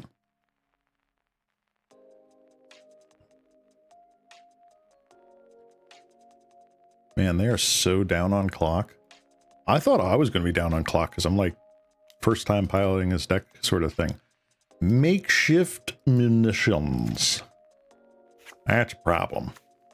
That right there, that's a problem.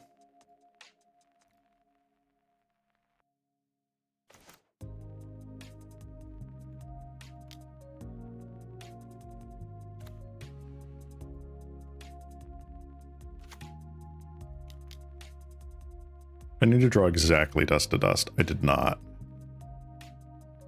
Very sad about that. Okie dokie, artichoke.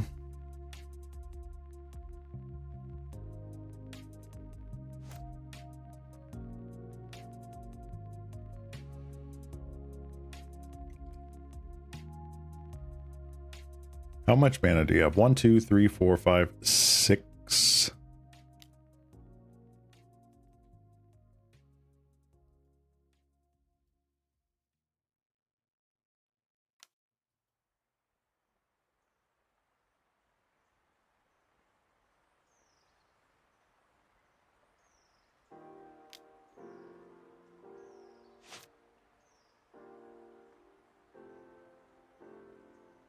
I would stop sacrificing the artifacts and go for the Kenku or something first.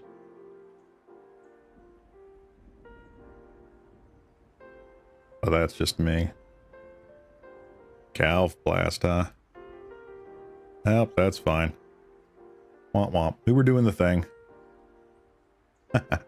Alright, let's try another one.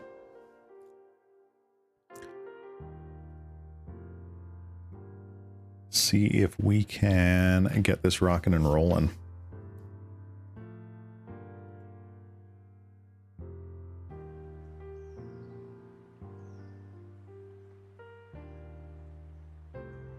I'm going to do one more of this, and then I'm going to I'm going to test out the Esper Bunny deck after we do one more of these with the armor deck.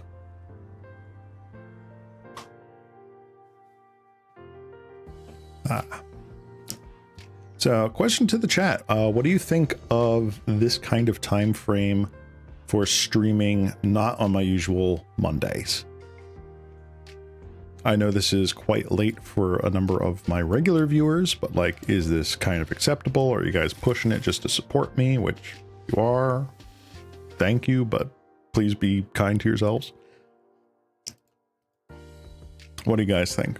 Think this hour is decent? Piranha Marsh. Hello? Is this Mono Black Burn?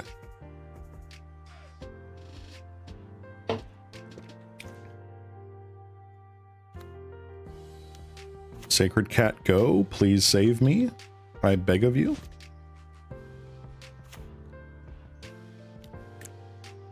You typically go to sleep at 3 to 4 a.m. So right now it's, let's see. Combage Witches. There's a name I haven't heard in a long time. So right now, what is it? Greenwich Mean Time, it's +5, so that's midnight. So this is like pushing 1 to 2 a.m. for you guys. I'm fine with it as long as you can stream more than once a week. I want to stream more than once a week. I really do. But with my current job outlook, that is difficult. I am going to play down this Martyr of Sands. Combage Witches is very scary against the deck of 1/1s here. So, hopefully I am making this worth your while.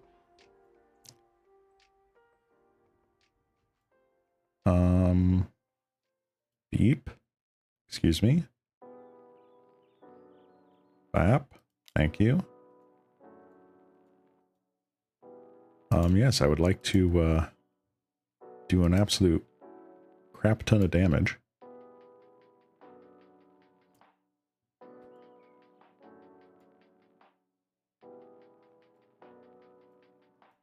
So they know my entire hand minus the planes.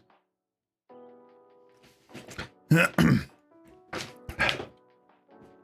mean, in the grand scheme of things, I'm still a very new streamer. And I hope that I am at least providing some amount of value and entertainment, even if it is at my own expense. Flailing around, just going, oh god, why? Why are there 6 lands on the top of my deck? Why? Opponent tapped his creature on their turn instead of waiting for my turn. That was a mistake. Slams Imperial Armor. Because I don't think you can kill Sacred Cat now, unless you would literally have Snuff Out. It's probably a mono black deck, so you might be playing Snuff Out, Bane. I don't know.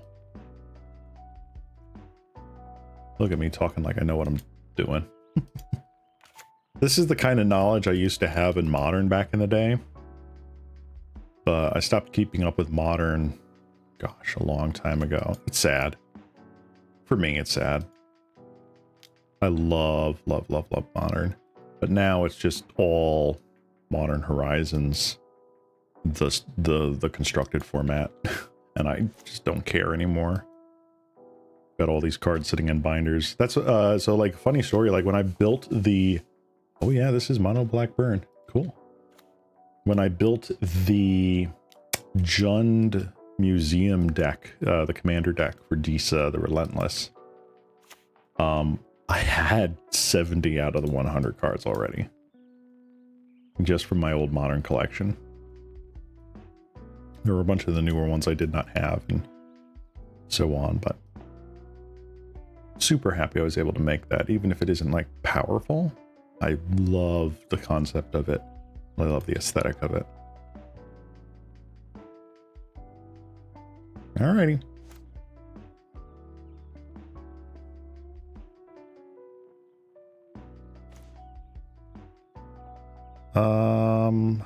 Let's see. I think Legion Conquistador is the right play here. It goes around Quombage Witches. I know I'm mispronouncing that. I don't care. But stays around. Sacred Cat is now an Ulamog's Crusher with lifelink.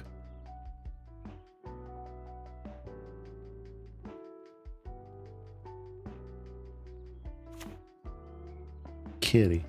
All right. Punent. Oh no, you dealt 1 life to me. Oh no. Oh no. DC's it away. Yeah. Yeah. All right. Prismatic Strands comes in. Like scared about that? I'm really not. That's pretty decent. Martyr Sands is pretty decent.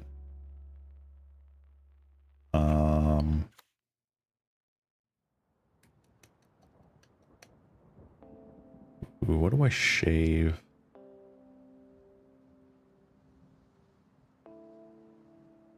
I'm a bodyguard, at least like guarantees I don't have to worry about a thing. I appreciate any streamer who plays Pauper. Thank you. Like, I'm not doing this to necessarily chase content. Maybe one day, but like right now I'm doing this because I have fun playing this format. Like, if I was playing this because I think like statistically in the algorithm people like seeing Pauper, I wouldn't be this excited to be like, ooh, there's Mono Black Burn. I haven't seen that in ages. And like, yeah, I'm excited to see these things. All right, Nagato, I gotta ask you, how would you sideboard in your deck here? Because it feels like you've got like sets of 4 that you really don't want to take out. So like trimming on cards, like would you go 1/1 or something like that? What do you think? Like cutting one of each of these guys to leave 3 in the deck?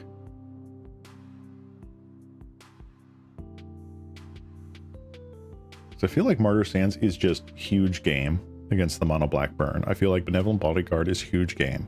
Prismatic Strands is huge game. I could potentially just go to 3 Prismatic Strands and just cut one of these extra cards. I might just do.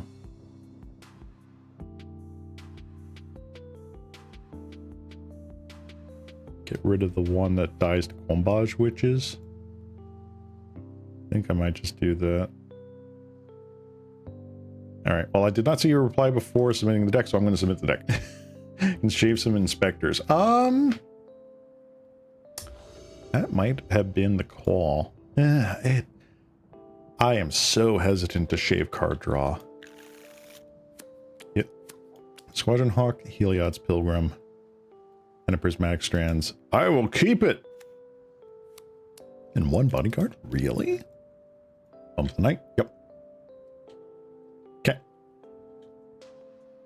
Planes. Pew. Alright, go. Playing speed chess here. 2 mana Quombage Wishes? No, Cyan Blood. Alright, pass turn. Planes. Squadron Hawk. Yep. Alright, so I have 1, 2, 3, 4, 5, 6. That'll be 7. I'm okay with that. This coming turn, Plains, Heliod's Pilgrim.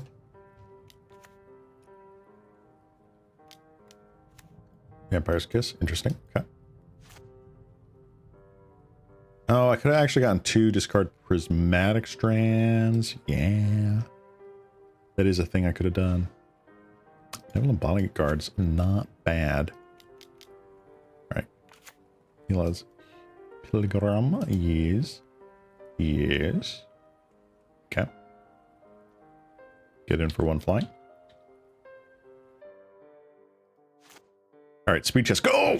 Speed magic, go! Ew! That's how you should keep approaching content creation, I feel. How many stories have you heard of people getting burnt out, straight up quitting because they were chasing the algorithm, right? So, one of the things that is not very apparent, because I am literally a cat slime playing a children's card game. Really, Tyrant's Choice? How dare you? Is that I love model railroading. I've just always been fascinated with trains.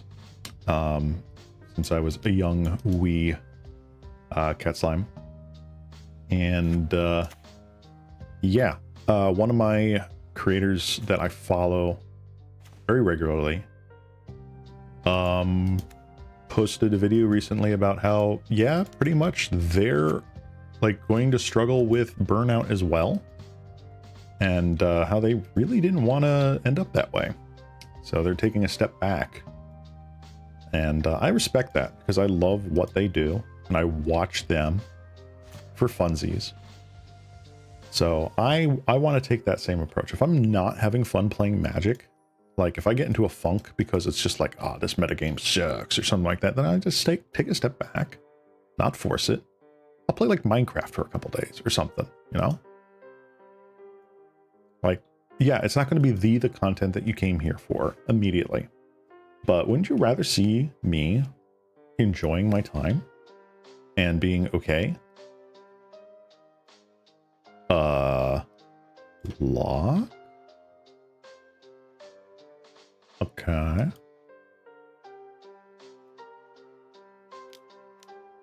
Tyrant's Choice. Okay. Do you have another Tyrant's Choice? Did you literally just get like 2 Tyrant's Choices? No. You're very close though, and that scares me.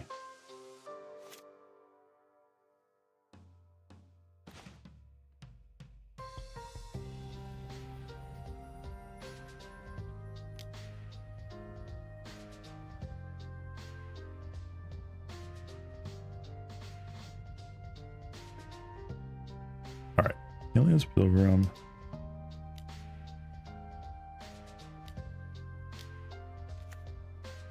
I'm doing what they call a pro gamer move. Hold on.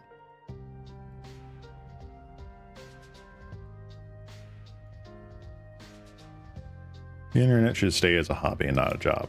Absolutely. If your job is interneting, you better be making big bucks as like a manager for someone who is doing the content, you know?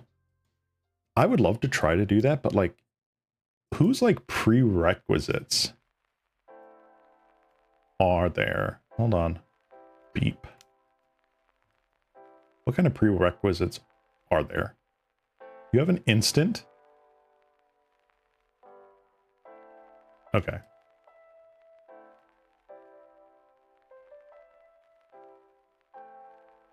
Oh, it's loss of life. It's loss of life. Dang. All right. You got me, opponent. You got me. That's funny. Oh my gosh, that's funny. Ha! All right. Yeah, so we just kind of have to hope and pray we get our lifelinkers, don't we? Darn. Yes, yes I would.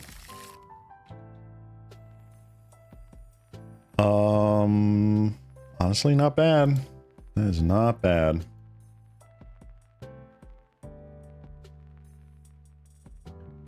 Now the question is, do I actually want to curve out here?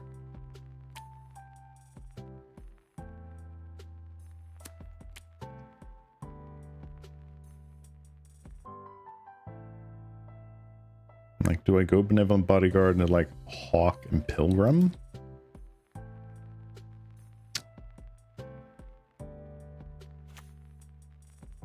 That is a good question. If this was Sacred Cat, I'd absolutely slam it. I've yet to see actual removal from the opponent. I think I'm just going to pass. That could be a mistake. That could very well be a mistake.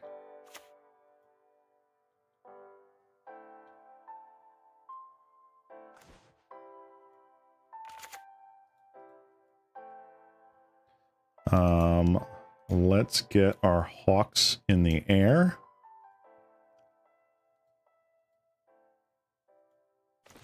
That's fine. We now have a full grip. We can fade a couple attacks from them. There's our Jagged Barons. Lets them play their Bump in the Nights. Ooh, they've got 2 Scorpions now. Frisky. All right. No blocks. Just to finish your little rant about pre-modern, there is no reason why they shouldn't allow proxies in tournaments. Otherwise, it's a great format. Yes. I've seen an amount of... Hold on. Hold on. I'm cooking. Give me a second here. I'm cooking.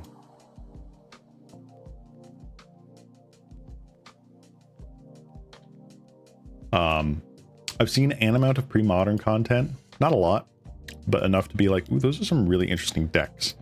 Because, again, with their constraints of the format and their ban list, there are definitely very interesting decks that arise from that. And I'm all about playing with cards you wouldn't normally play with.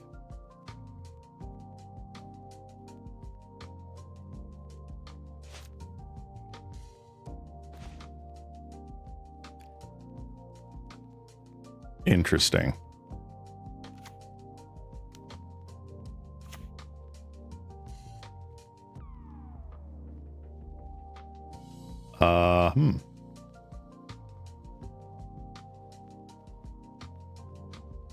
Caw.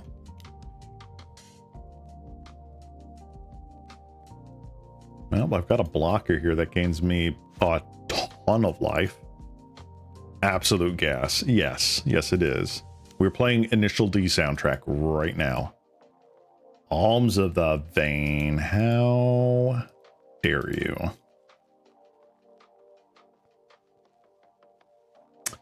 And life loss, really? Instead of damage, really? No, not liking it. This Tyrant's Choice. Tyrant's Choice. That's funny. Alright, Torture. Because every time I see Mono Blackburn, I'm like, oh yeah, this deck is sick. And then I take it into a league, and it's just like, no, this is a horrible, terrible deck.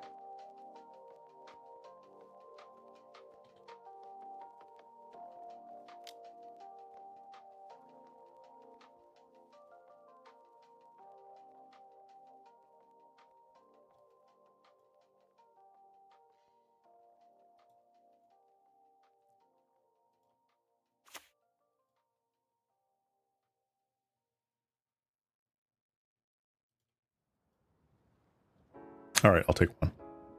Thank you.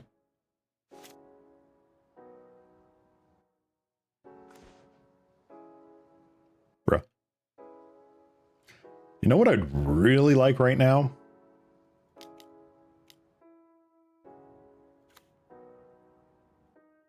A freaking planes. Caw. I can't block with the Martyr to do the thing right now anyway, so I'll just get in for the 2 damage. The prank is going to be crazy. The prank. P much.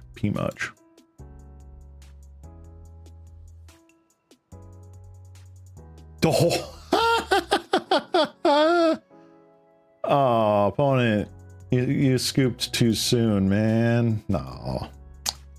All right, well, that was an interesting lesson in jank. I kid. This deck is just a fun meme deck. I love it. I think there are ways to optimize for like doing its thing.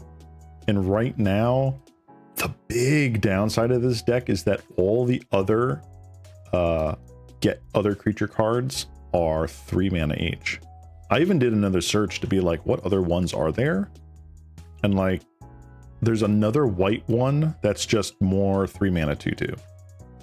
So I wish they would make another, like, it could be a 1 and a white 2/2 that gets more 2/2s, or like a 1 and a white 1/1 that gets more 1/1s.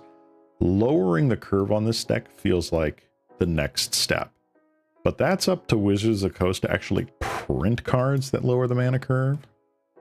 So this will be a nice fun in the meantime deck. Martyr Sands went hard. It actually did save us a couple of times. But you really felt the lack of opponent interaction with the deck. Not having like 3-man charms, or like, heck, just like, you know, what is it, Smite Evil or whatever it's called. Really felt that absence there. But otherwise, pretty decent. I like it. 7 out of 10, too much water. With that, I'm going to grab a quick water. And when we come back, we're going to try another couple of 2-mans with our Esper build here. Got card preview back. Boop. So this is our Insano list for Esper.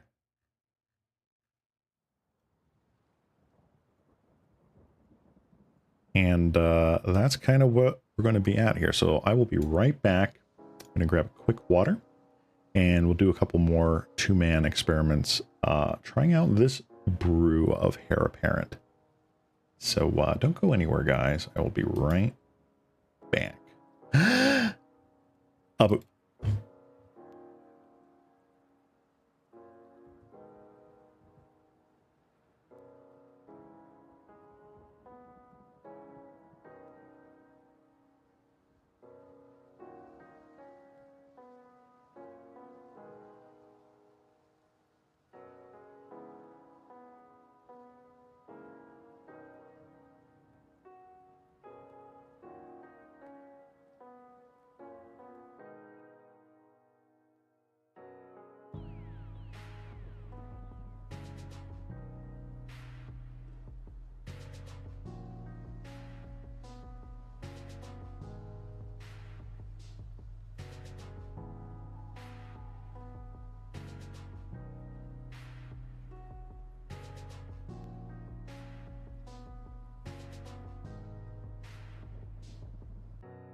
boop. Hey, I am back. Got myself a water. And I am back and ready to test out some more Hare apparent strategies. Hare today, gone tomorrow. Bunny Slippers Esper edition. And I am hoping that this deck has some amount of success. We're running more Hare appearance than we were in the Boros deck. We have actual card draw. I know, shock horror. We have some graveyard return strategies so that we don't run out of gas. Heck, we can even use this on things like Lunarch Veteran or Stormscape Familiar in case we really want to go nuts. I think there is potential for this to be really, really good. There's also potential for it to absolutely crash and burn, but we shall see. Yeah. Let's run into the two mans here and see if we can get a couple of wins, maybe, possibly. I don't know. Create. Go to match screen and let's cross our fingers and toes and eyes and hope we get a win here.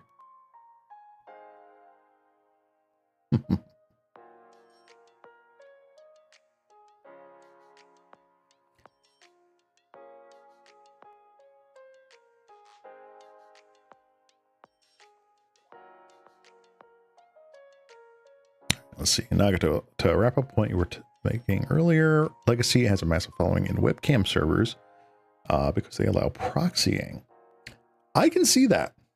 I can see that. Legacy for a good long while back in the day, I should say. And for me, back in the day was like the mid 2010s sort of thing. It was gathering steam like on the Star City Games circuit and whatever, because there was actual like incentive for people to come out and play every so often.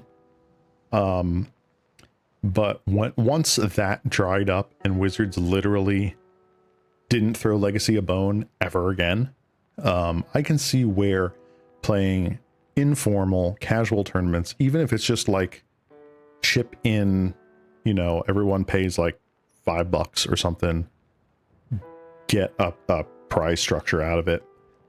I can see where the allowing of the proxies just to let people play and do the thing is so much better, right? Because I mean, what realistically are you proxying for Legacy? Most of the time, right? Most of the time you're proxying the dual lands, right? You're proxying your underground seas.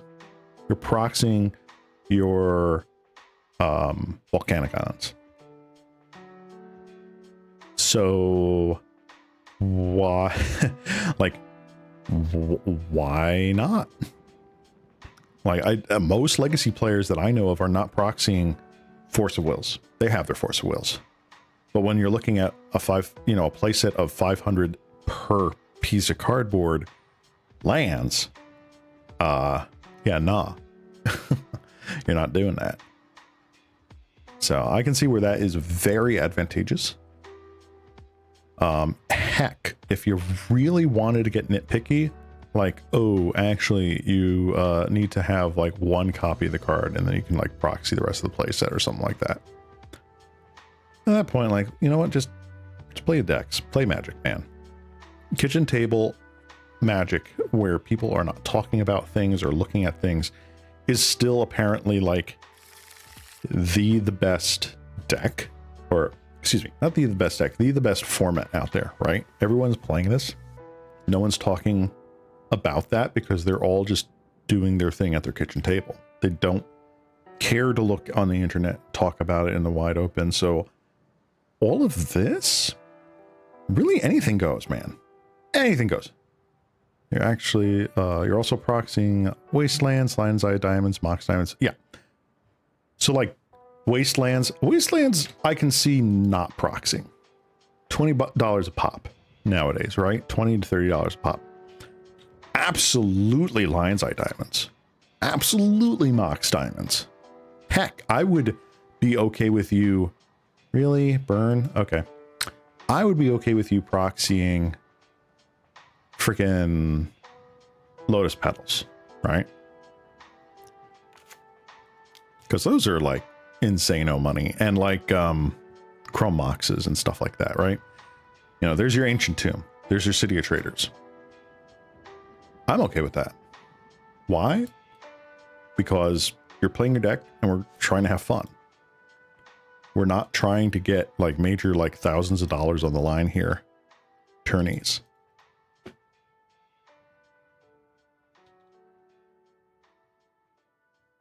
Oh, suspend. I did play directly into that. But whatever. Bloodfeld Caves. What? Really? All right. Not to mention Ancient Tomb, City of Traders. Yeah, that's exactly what I'm saying here. Wow. All right, deck. Are you just going to do the thing, or are you just not going to do the thing?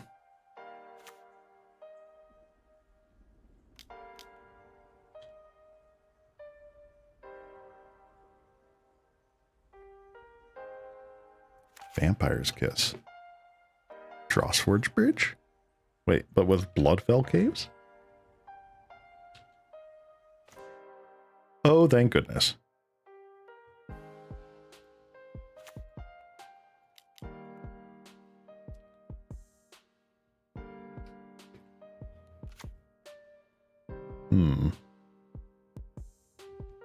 Curious what our opponent is playing. Are they just playing like a variant of Rakdos Madness?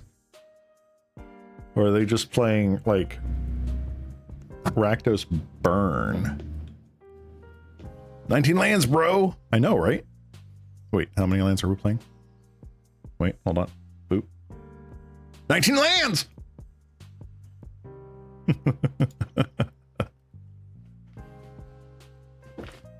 I just want to draw a blue source. I just want a Stormscape Familiar.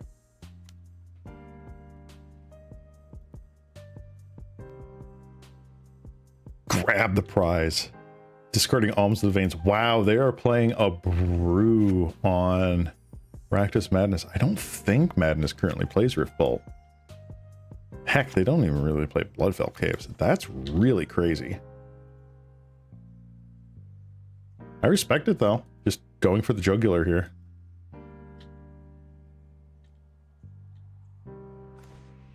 Dang it. All right, opponent. Be afraid of my right to bear buns.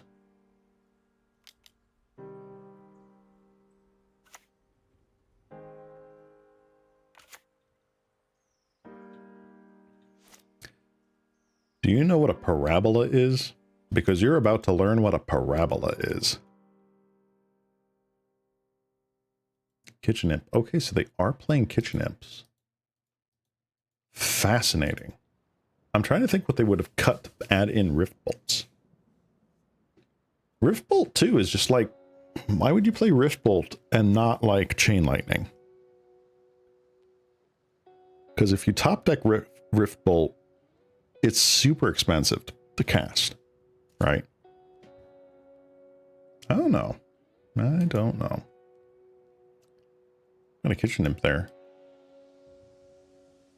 There's Lightning Bolt. Yep, I'm going to be at 8.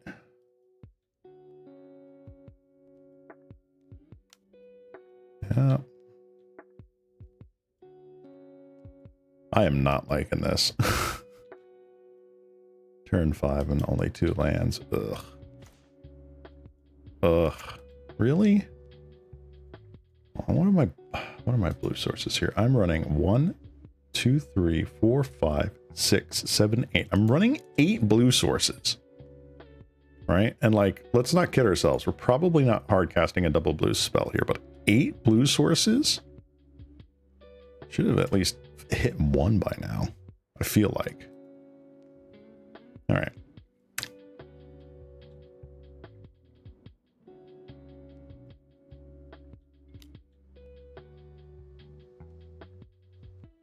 Okay. So,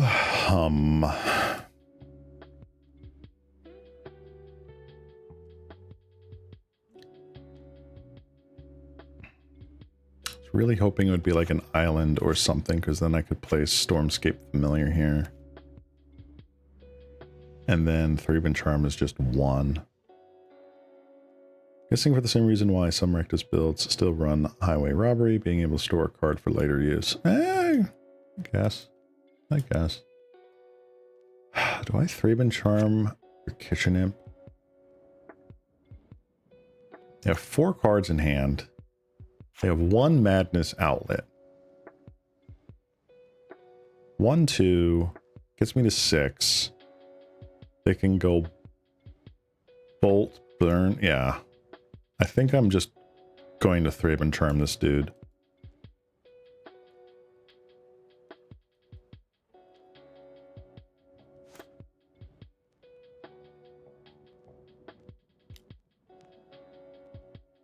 Sack Blood Token, discard. No, they're an Epicure. Not good.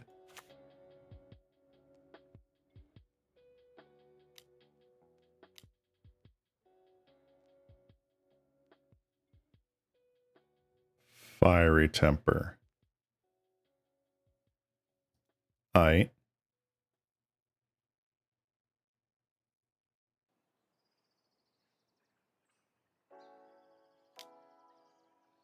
Targeting me. Alright, you are allowed to do that.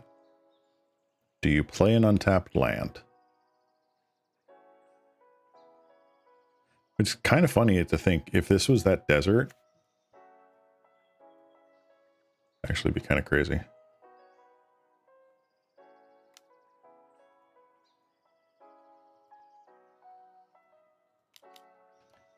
Alright.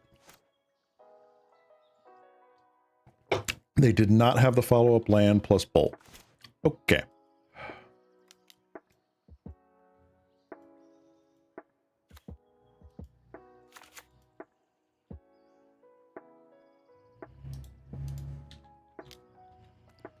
They have another imp. I am pretty much dead.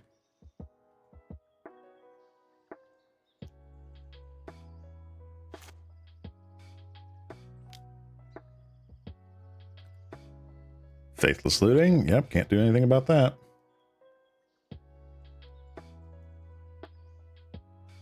Wow. The actual nuts. Can't complain though. That was a good draw from them.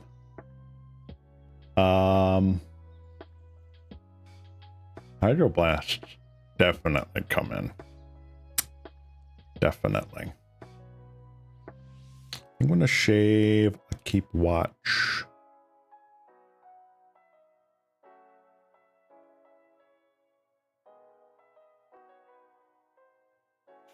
Is Thraben Charm really doing anything for me right now? Gets rid of...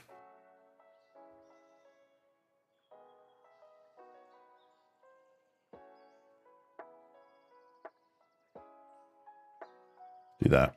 Just shave a little bit everywhere. I like the Hydroblasts here. Helps against their Rift Bolts, their Fire Tempers, their draw spells. Oh, finally. Thank you. I will keep that. Abso-friggin-lutely.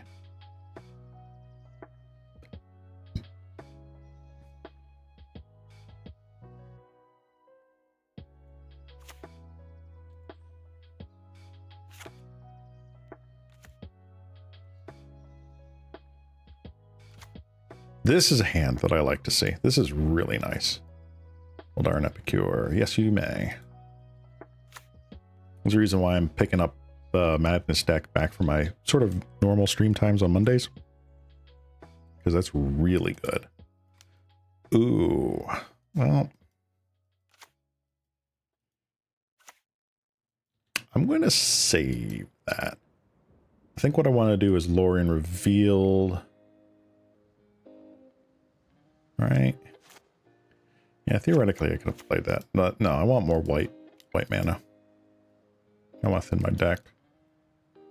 Sneaky Snacker. Okay, they are playing Sneaky Snackers. Okay. Don't think we saw that game one. Bolt. Sure. Sad face.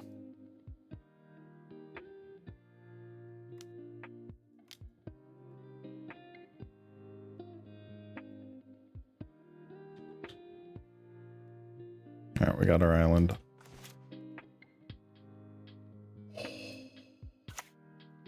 We're doing it, ladies and gentlemen. We're going to do it. We're doing the thing.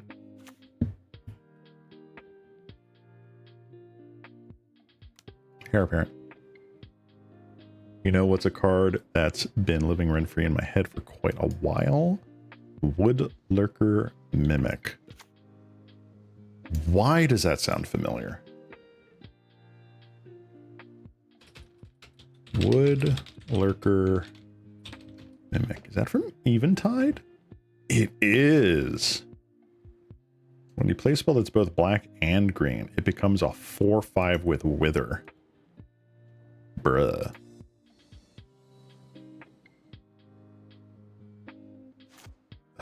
What good black and green multicolor spells are there really for Pauper, huh? Riftbolt, huh? Well, I know that's going to be targeting our familiar.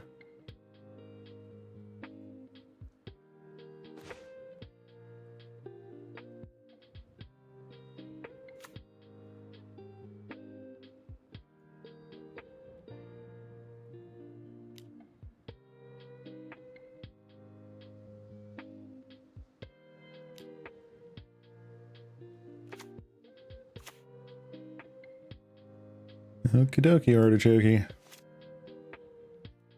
You may Riftbolt away our familiar, and I will be sad. I could have done the yield on the other ability there. Whatever. They are screwed on black mana currently.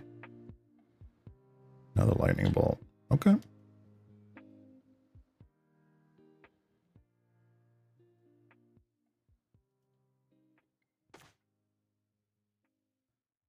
Ooh. Ooh. Play.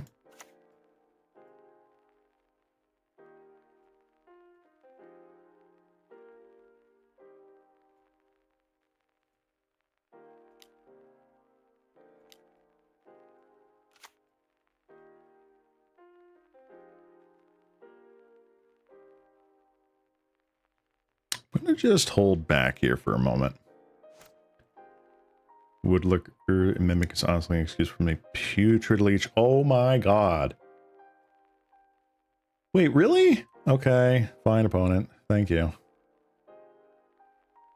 I think I'm going to still run it back here. Putrid Leech. Unironically, I've been trying to figure out a shell for, like, Pauper Jund. And I'm not talking sadistically is red, green, black. No. I mean actual factual Jund. I'm talking Lightning Bolt, Duress, Putrid Leech, Blightning, that kind of thing. I would love to try that. Woodlurker Mimic feels like an excellent stand-in for Tarmogoyf. Not gonna lie. I mean, like, yeah, that's an exaggeration, but it's pretty decent. All right, ladies and gentlemen, let's see. Is it 3 for 3 that Lunarch Veteran gets bolted on turn 1 or slash turn 2? What? Put down your bets right now.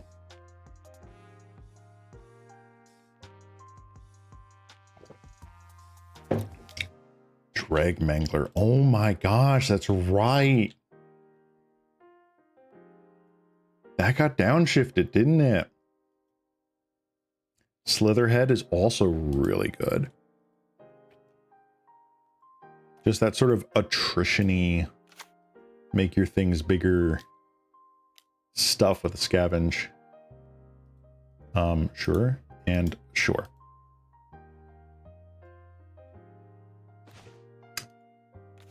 Note. They did not boat the Lunark Veteran on turn 2. Just so that everyone is aware.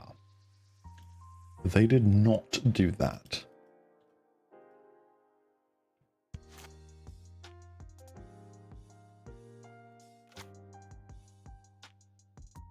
Alright. Now they bolt it. Faithless Looting. Alright. Sneaky Snacker. Yeah. Discarded a Drossford Bridge and an Alms in the Van.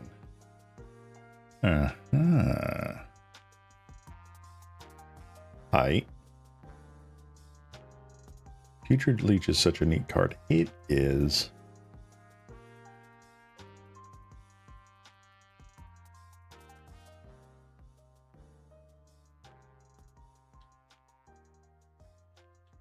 Yep, you may have your sneaky snacker snack sneakily.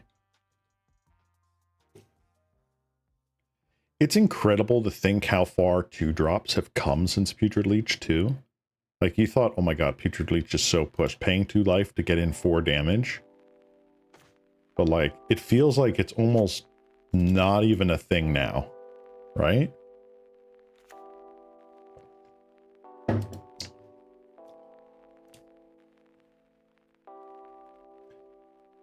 I don't know why I played another Plains. I should have contaminated Landscape. I really should have.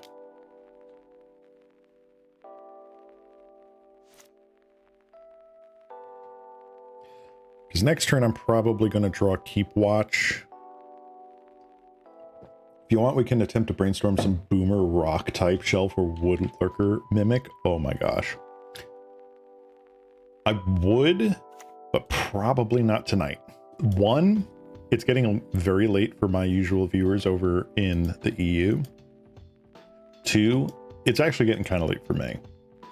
I have stuff that I gotta do before getting ready for bed and going to work early tomorrow morning. With that said, though, I would be up for doing that. Also, why don't I have card preview up? Please go there. Thank you. I did get my schedule for next week, and it does look like I have the same 2 days getting out early. So I might just be able to stream again next week. If all goes well and nothing comes up, I might be able to do these couple of midweek streams again. So I will let everyone know on my Twitter when, as, and if that occurs. So yeah, very, very awesome.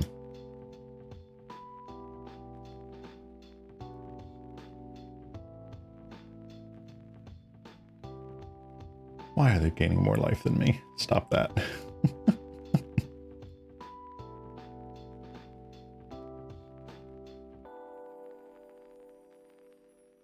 Yeah, man. Yeah, man. Yeah, man.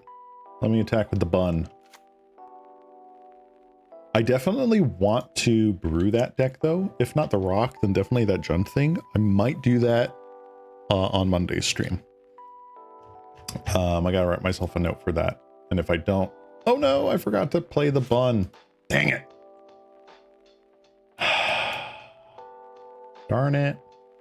But yeah, I definitely want to brew that, because that's just something that always like kind of tickles my fancy. Rift Bolt, one of the veterans. Okay. Sure.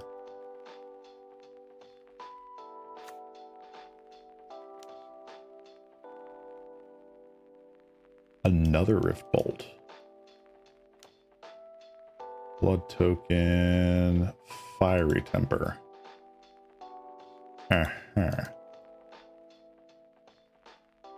Going at my face or going at the next Lunark veteran? Pauper Rock. I want a rock. Yep, going after Lunark veteran. Okay. Man, it'd be great if I drew one of my freaking hydroblasts one of these days. Maybe make me remember to play my freaking contaminated landscape correctly.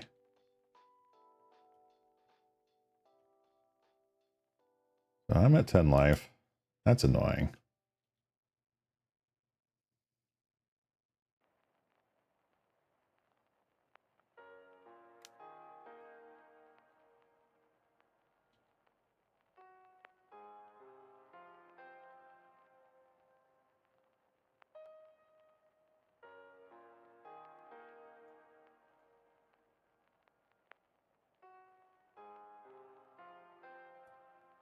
We do not have Blood Braid Elf and Pauper. We do have Violent Outburst. This is true.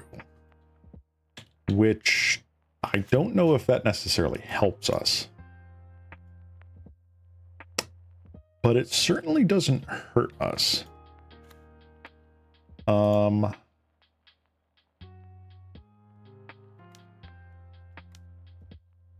do that.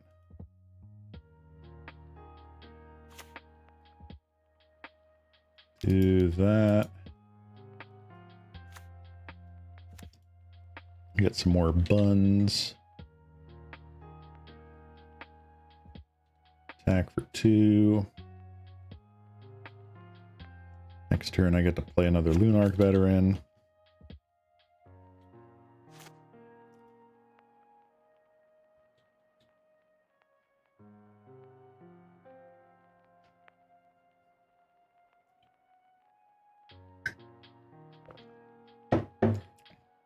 Wow. Just really don't want any sort of life gain going on, huh? Not that I can fault them.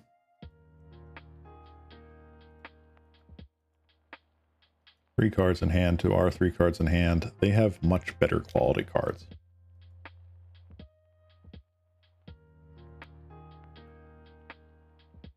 Faithless Looting. I mean, they could go absolutely nuts here.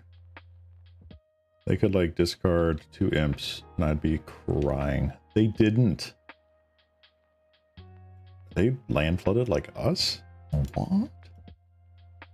I only mention it because I know Genji's played Browning. I know. I've looked at it myself. Oh, well, we are. Wow. Well, that was a nice game, opponent. Nice game.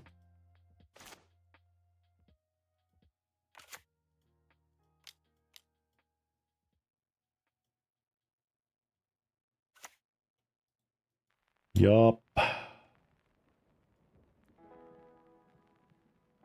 Do I go out on my own terms? Do I go out on my own terms? I think I go out on my own terms.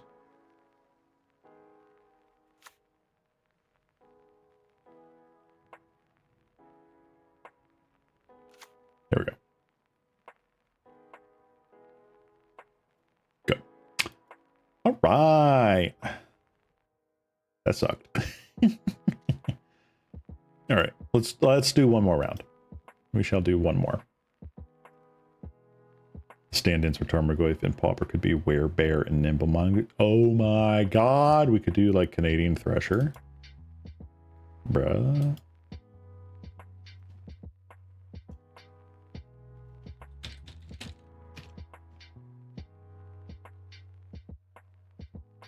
Werebear. The right to bear arms.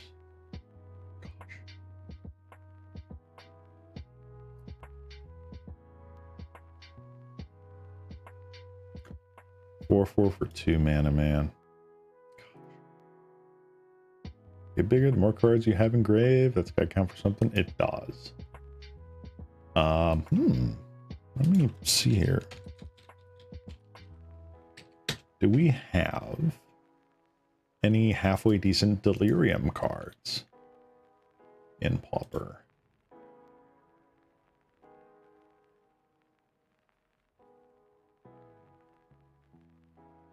Let's see here.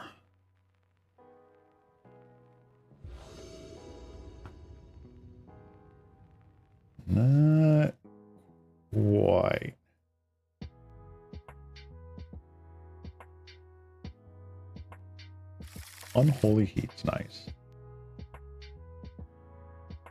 There's nothing really super good. Threshold, yeah. Huh. Mulligan.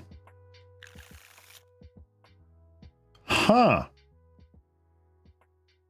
Mulligan. Sure.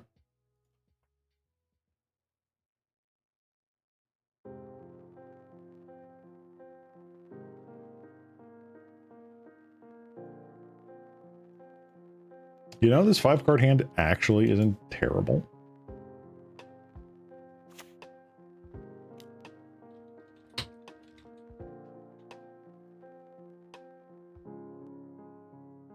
Blood Fountain.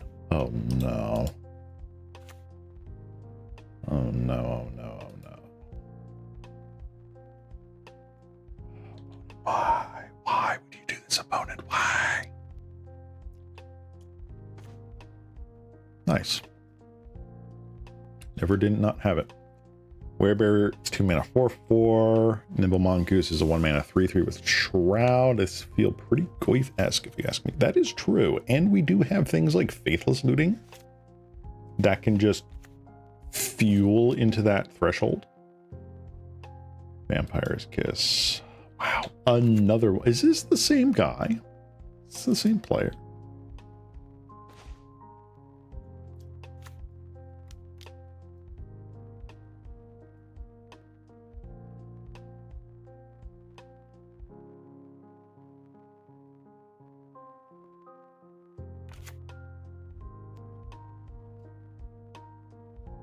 All right, deck.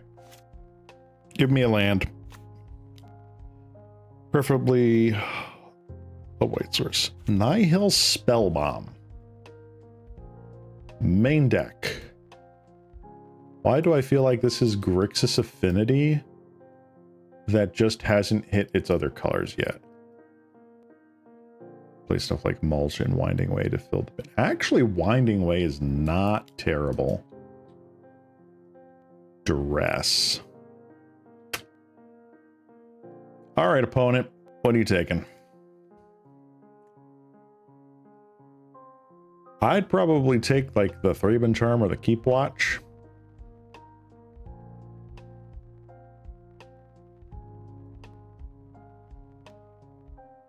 Probably the Thraben Charm because I can't actually cast the Keep Watch currently.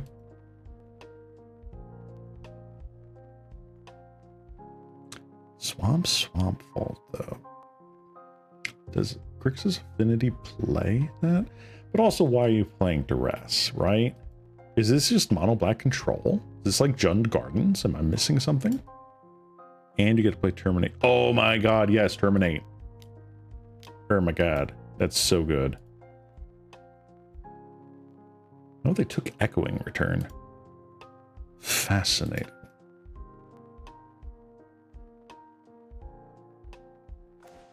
Nice.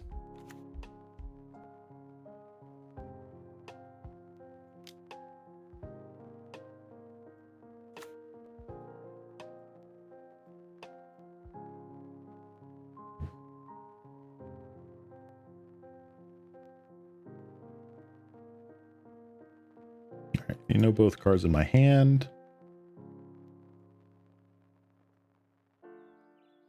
Oh my god, Terminate. Love me some Terminate. Blood token. Blood token.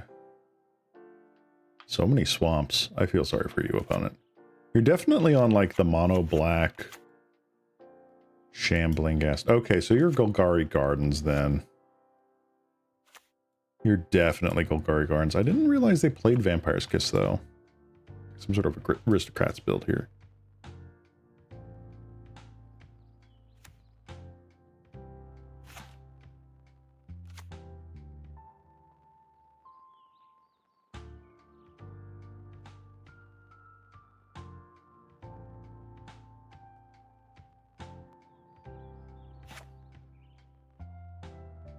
God, I hate this.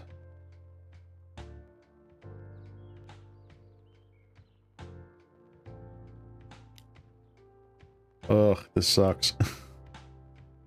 Because I kill this, it either just kills my Hare parent or my familiar, which is even worse right now.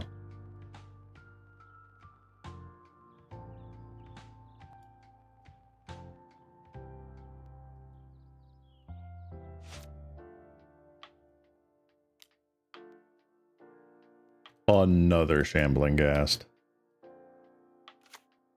The gall. The absolute chutzpah of this opponent. I will take one.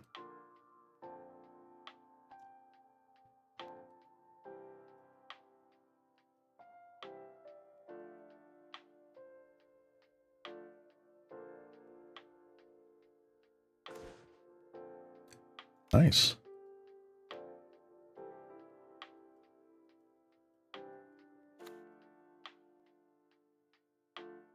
I don't mind that. Oh, I could have gotten in for flying. Blah. John used to play Blightning. Yeah, I know. Blightning is pretty freaking nice.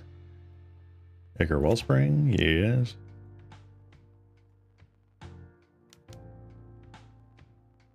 Deadly Dispute. Dark Ritual. Okay.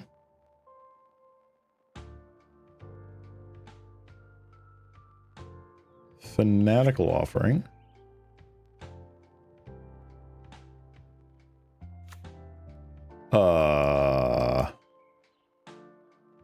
Okay.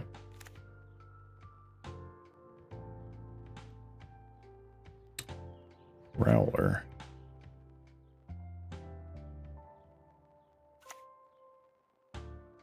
Alright.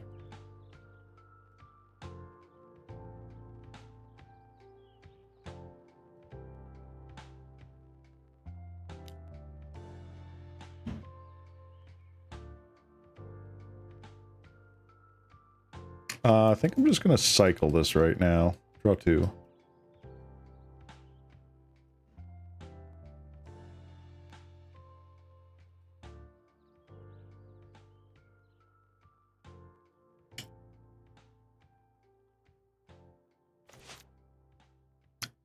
Not bad.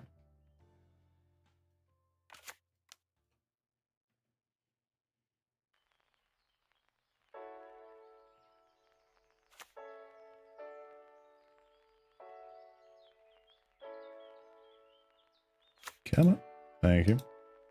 There we go. Good, good, good.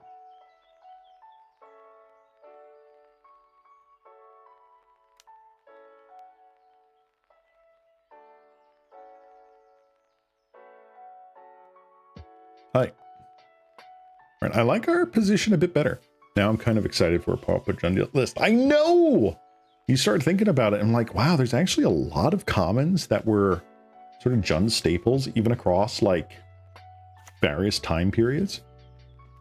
It's really cool. But then you think about, like, oh, how am I going up against Glee? How am I going up against Affinity? It's like, whatever.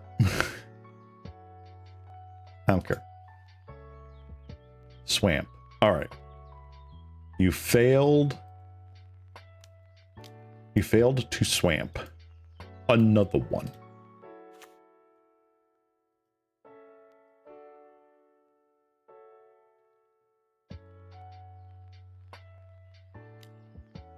Okay, let's see here. 1, 2, 3, 4. I crack back. Let's say this blocks one of my rabbits, right? So 1, 2, 3, 4, 5, 6, 7, 8, 9, 10, 11. Is it worth?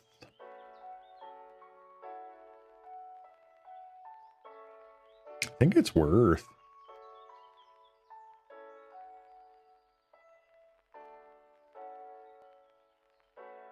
I think I just Thraben Charm this dude.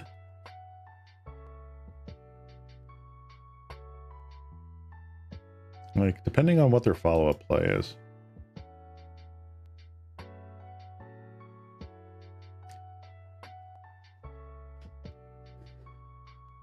Do they have a follow-up play?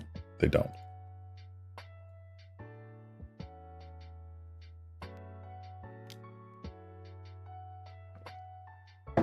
Man, would this card have been too busted if it said choose one or more? Would this card have been too busted?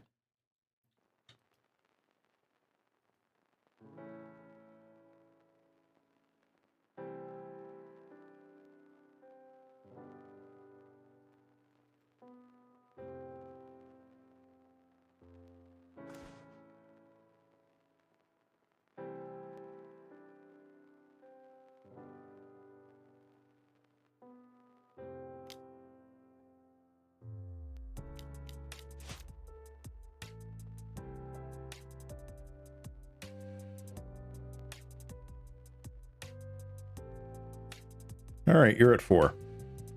Sorry, which card? Thraben Charm. If Thraben Charm was choose one or more, would that have been too busted?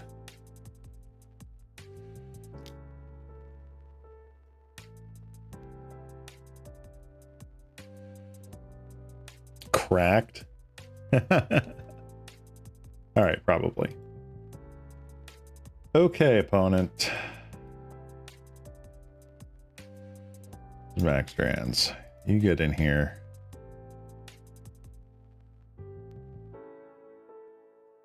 You get out of here.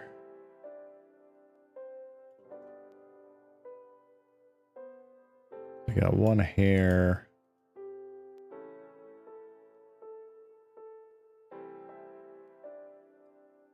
One going return. I know that the shaving, like, one-off thing is, like, kind of bad in principle, but, like, I don't know.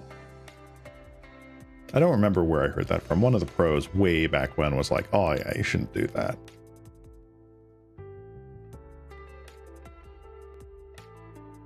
I mean, I've just got all my mana here. I just need action. So I think I lead Idyllic Beachfront. And go. Okay, we're getting action. Idyllic Beachfront into probably Stormscape Familiar Heir Apparent.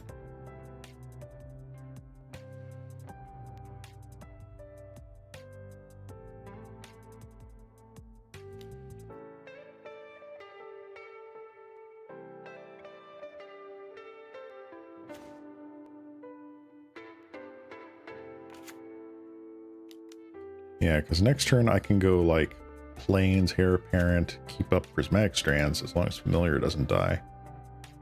Again, I don't know why I'd need to keep up Prismatic Strands, but the option is there. This card's so nice.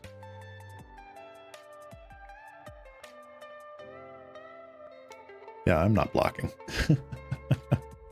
I kind of like my Familiar. It's not like as critical as like the actual like Familiars deck Familiar, but like pretty good.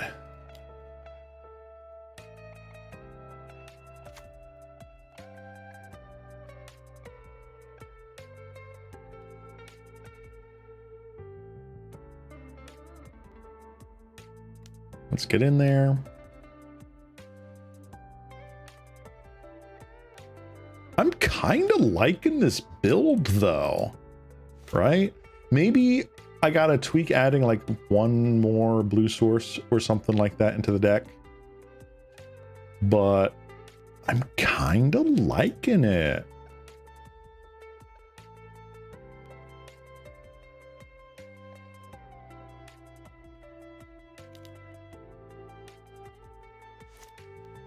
Deadly Dispute. No. Wait. Okay. Hold. Hold. Chat. Hold. Ceylon, could you do me a favor? I will try. Depends on the favor.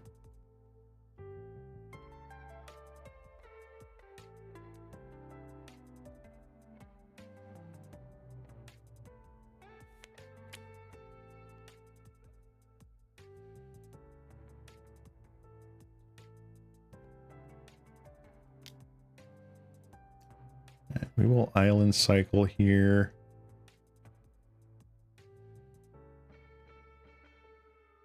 I'll just get the island. Done with it.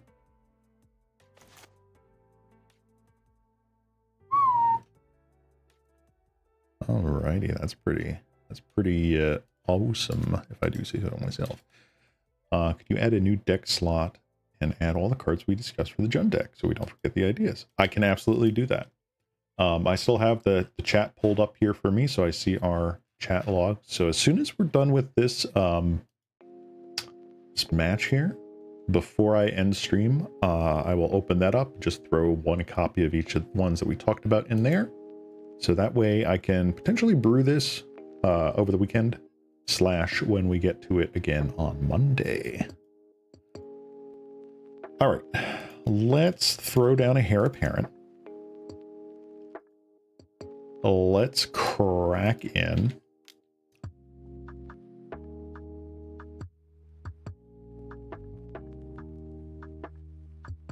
There we got prismatic strands up. If for some godforsaken reason they have Arms of Hadar, we have Guardian's Pledge. Or Crypt Rats. Crypt Rats is also pretty decent. Good grief.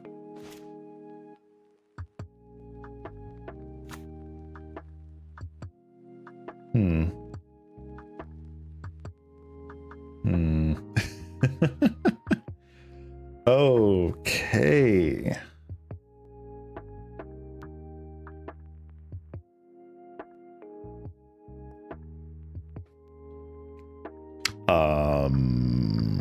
Swing in. Go to combat. Would you like to do something before I declare attacks? Hacha.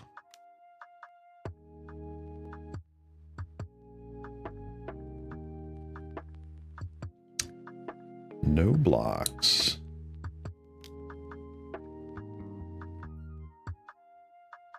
Aye.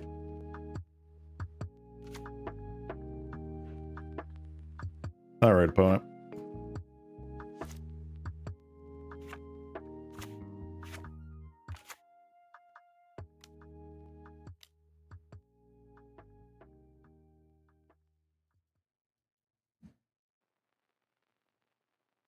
Put a lifelink counter on it. Wow.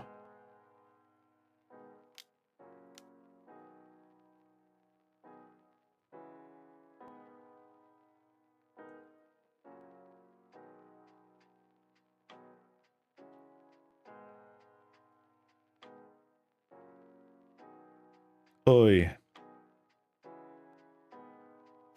That sucks.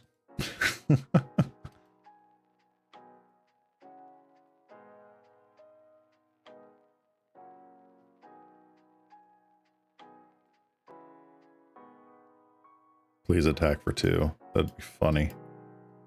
Woodlooker Mimic, feature release, trade man owner, stamp. Oh, yep. Alright,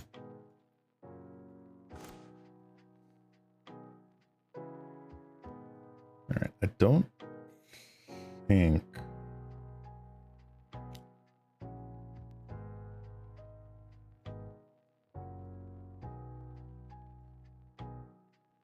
Alright, force you to do it now.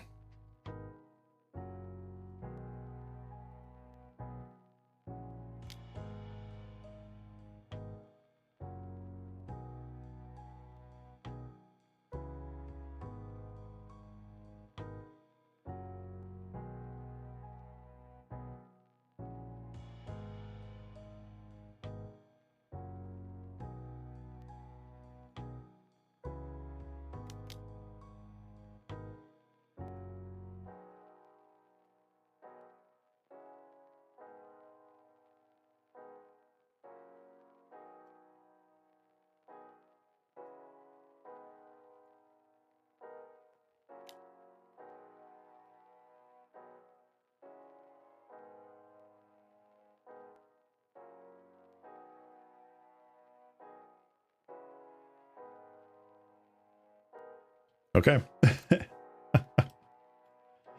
Okay, opponent.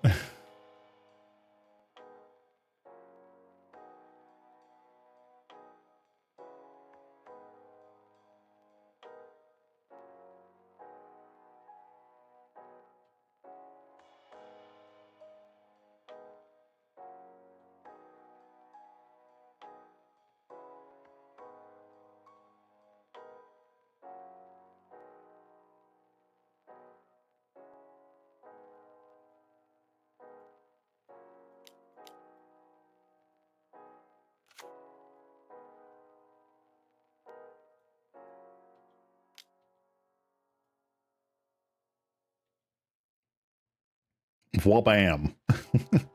All right. That was a lot of cards exchanged right there. I think we're looking good. Possibly, maybe, possibly. Gillsworn Prowler, yes sir.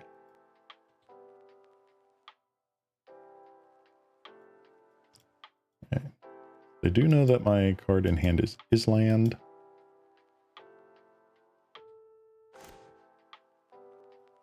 Now they don't.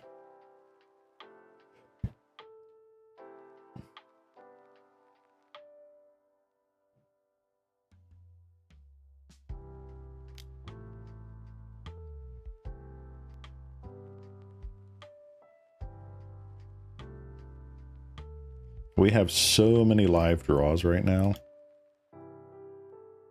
Heck, even drawing Lorien Revealed right now is pretty decent.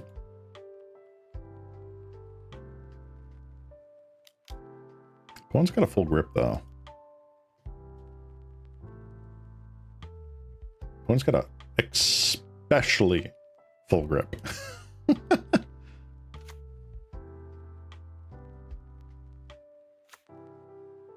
Alright, land drop for turn. We have 3 mana.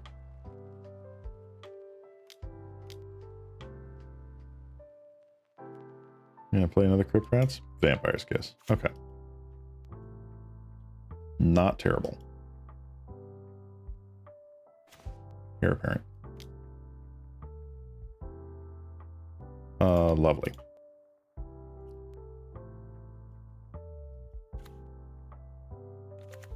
Phenomenal. Beep beep goes Jeep. Let's go. You are on a 2-turn clock, opponent.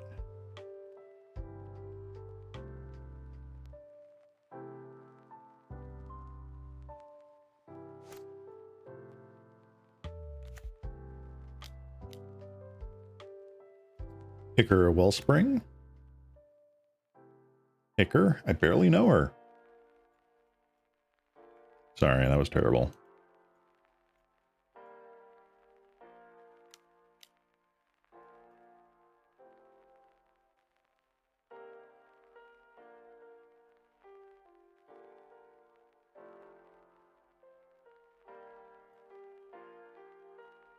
Eviscerator's Insight. They're getting all of the aristocrat draw spells, but none of the actual aristocrats. Or I should say, like, none of the payoffs. Like, I don't see, like, the big thing. I guess Crypt Rats would be like the big thing that ends the game. I don't know how they survive with 2 mana.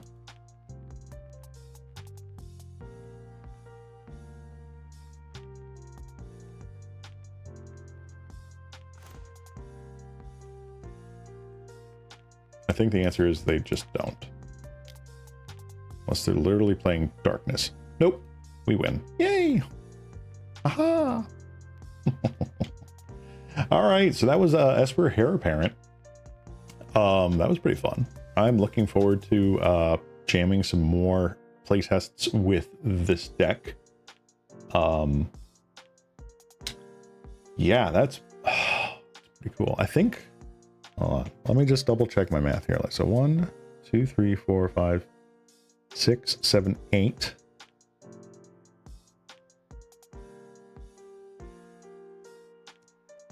One, 2, 3, 4, 5, 6, 7, 8, 9, 10. 11.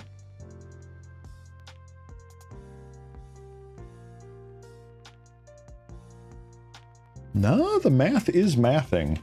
I think this is correct.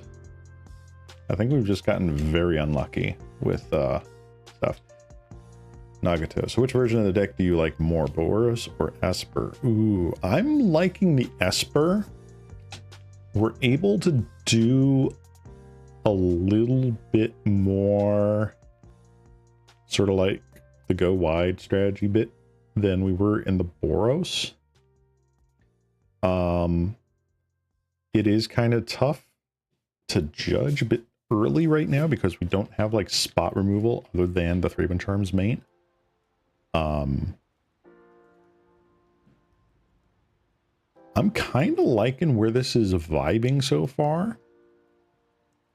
So definitely want to see where this goes. But yeah, I think I'm leaning Esper right now. I'm not throwing Boros out by any means, but definitely liking where the Esper plan is going.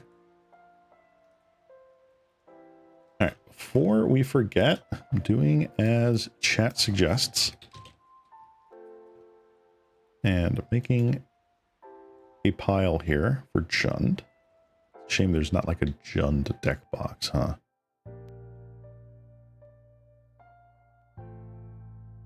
Do we even have like a Jund Planeswalker or anything like that? I don't think we do. Huh.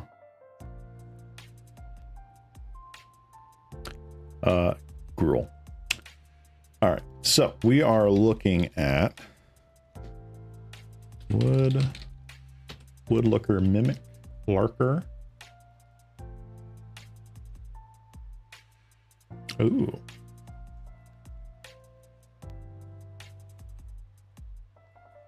I don't have that card. Interesting. Putrid Leech.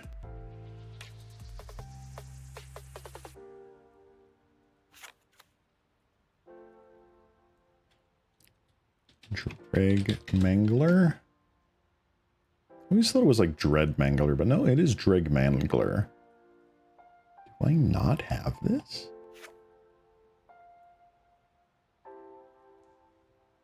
Huh. I don't have this currently.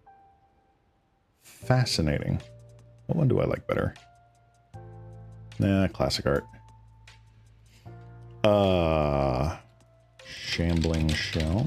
Pretty sure I have all the Ravnica stuff. I do. Boop. Werebear. We do have one Jund Planeswalker, Lord Windgrace. Unfortunately, not a deck box. A deck box artwork. Gotta do the old frame though, man, right? That's it. That's just the thing. Gotta do the old frame. Nimble Mongoose. The mongoose is loose.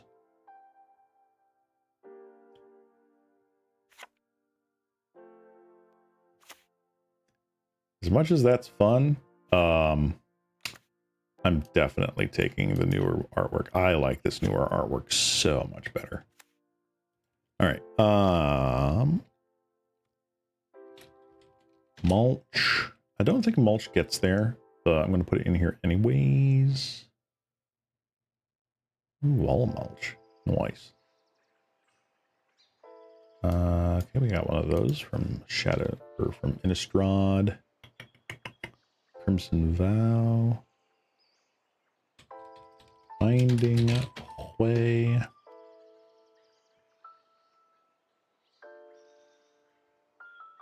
Or forget Lightning Bolt because duh. God, there's so many lightning bolts. All right, there's so many lightning bolts. Oh my god. I think I even said duress. I want to put duress in here. All right, oh. You.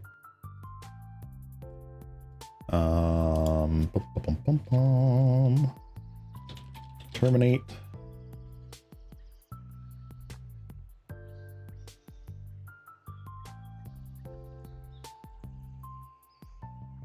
Where are you? I know I have you. There you are. Terminate. Lightning.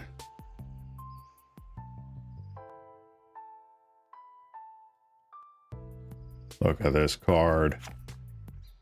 Target player discards 2 cards and gets bolted.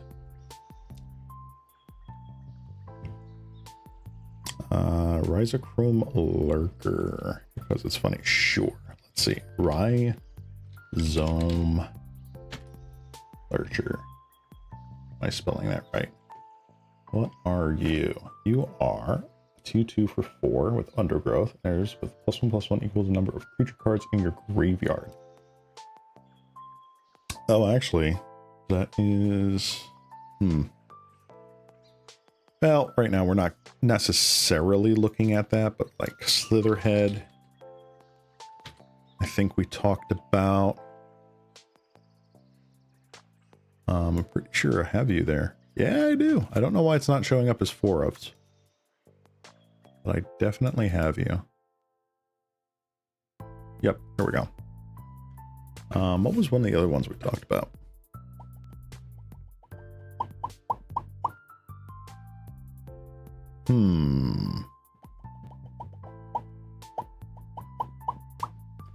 Don't know. For sake of interest, let's see here. Wow, okay, so all the threshold cards in Pauper are Jund colors. That's fascinating.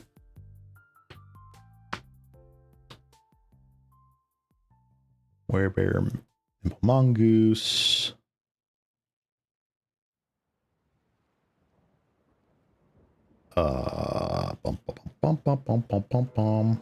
Oh, Grizzly Salvage. Grizzly Salvage. I don't think we put that in here. There you go. I don't know if we're necessarily playing it, but again, it's just part of the list.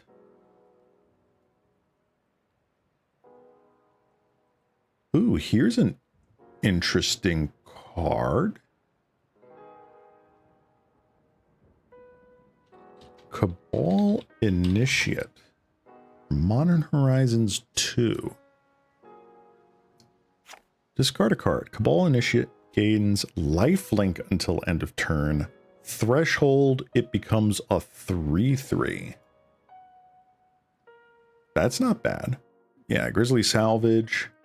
Reveal the top 5 cards of your library. You may put a creature or land into your hand, the rest in the graveyard. Reminds me, Faithless Looting is definitely a thing. Boop. Here we go. And like, even now, that curve is not terrible.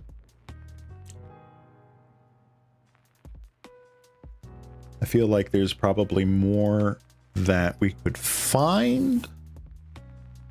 All right, for jollies, I'm going to look up Cascade. I'm pretty sure it's just like the 3 cards or whatever. Demonic Dread, Violent Outburst. Yeah. That's like not really a thing.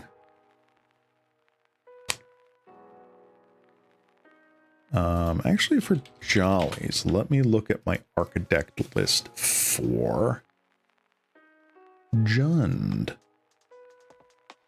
My good old Jund deck.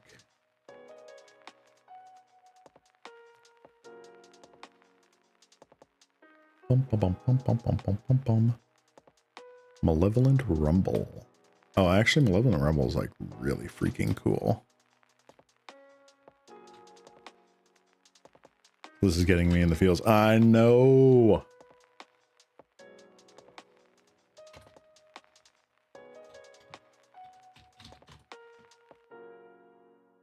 Could run Gurmag, but again, I'm not entirely sure on that, but we will put Gurmag in there just for the lulz.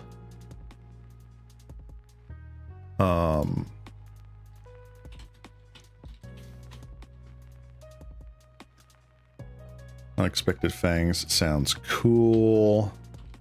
Toxin Analysis also sounds cool. Hooting Mandrills, now there's a card. Delve Trample. It's even slightly better than Gurmag because it costs less. I don't mind that. Like, the trample's kind of huge. Can you imagine that with, like, Dreadmangler Scavenge on it? Or, like, that? You know, that's not bad. Honestly, not bad. All right, where's my Jund list? Here's my Jund list. Let me just double check what I'm playing here. There are very few commons. Let me just put it that way in this list. Bit Blast is uncommon. Doomblade. I mean, Cast Down is a thing.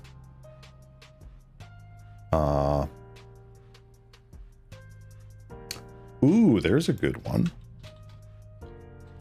Tear Asunder. Look at this card.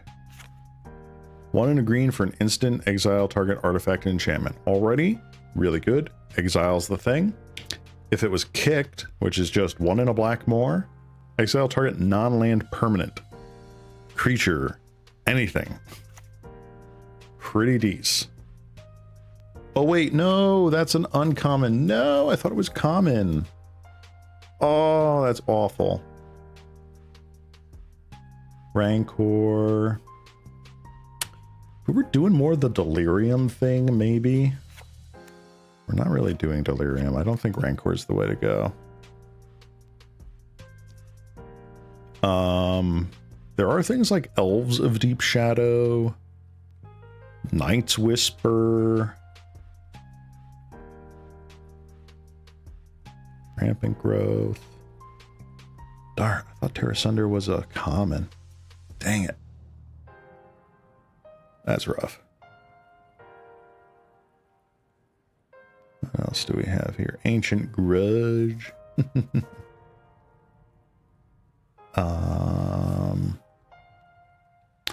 Yeah, that's kind of it. Really hard to find commons at this level. Well, it's an EDH deck too, so like it's really hard to find commons that are good at that level. Alrighty. Well, for now, I'm going to say that this is where I'm going to call it. I definitely have a few things that I definitely want to pick up. I've been slowly trying to accumulate all the commons that are on Magic Online, because you can buy essentially a set or a block's worth of commons for under a ticket, which is under 1 USD. So why not? Overwhelming Remorse. What? Overwhelming Remorse. Do I have that? I do.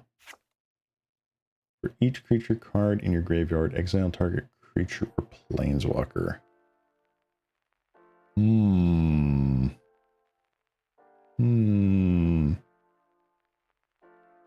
I don't know about that. I feel like Jund really wants to be the attrition-y sort of like Jund them out sort of strat. Focusing on creatures, not so much. Like, you know, the amount of creatures that you would hope to have in order for this to cut online relatively easily. Writhing Necromass instead of Gurmag. All right, let's see what that is. Writhing Necro. Might not have it. Oh, I do. Spell for each creature in your graveyard. Okay, I see. That's still assuming we want to go like the creature route. I'm going to put that. That one feels more in line with what I want. Cast Down is just the better Doomblade right now. Right. All right. This is where we're going to stop for now. I'm putting the call out on it right now. One, it is way too late for you guys. and 2, it is way too late for me. We will pick this up in our next stream, hopefully, possibly, maybe, where we will try to create a very Jund-centric deck. God, this is going to be really interesting. Really interesting. Alrighty, guys. Well, I appreciate y'all sticking around for me. It was a very eventful stream, very fun overall, even though we did get mana screwed countless times. Big shout out to Nagato's Based, one of our premier chatters here. Thank you for submitting that Imperial Armor deck. It was really, really good. Yeah, I'm having a lot of fun with the Hare Apparent and the Boros and Esper versions of this deck. Super, super fun. Nah, it's all good, Nagato. It's fun. This is all for jollies, man. And we're all about that here. So, definitely had a lot of fun. Again, if you guys haven't followed or subscribed, feel free to do that. I will try to get the VODs for this week's streams up on my VOD channel today/tomorrow. Well, probably more tomorrow because it is late o'clock for me. And yeah, I will see you all on Monday for my usual stream at 2:00 p.m. Eastern Standard Time. And again, if you guys have any decks you do want to recommend, as long as they are sort of within reason, for Pauper, feel free to suggest it. I'm always up for trying a brew, as long as it's got a shot. And like, hey, the armor deck, pretty neat. I like the concept. Alrighty, guys. So calling it here. Thank you so much for tuning in. Hope you guys have a wonderful rest of your week. This has been your local cat slime, Ceylon Cross. Wishing you all bye-bye. Bye-bye. Bye-bye.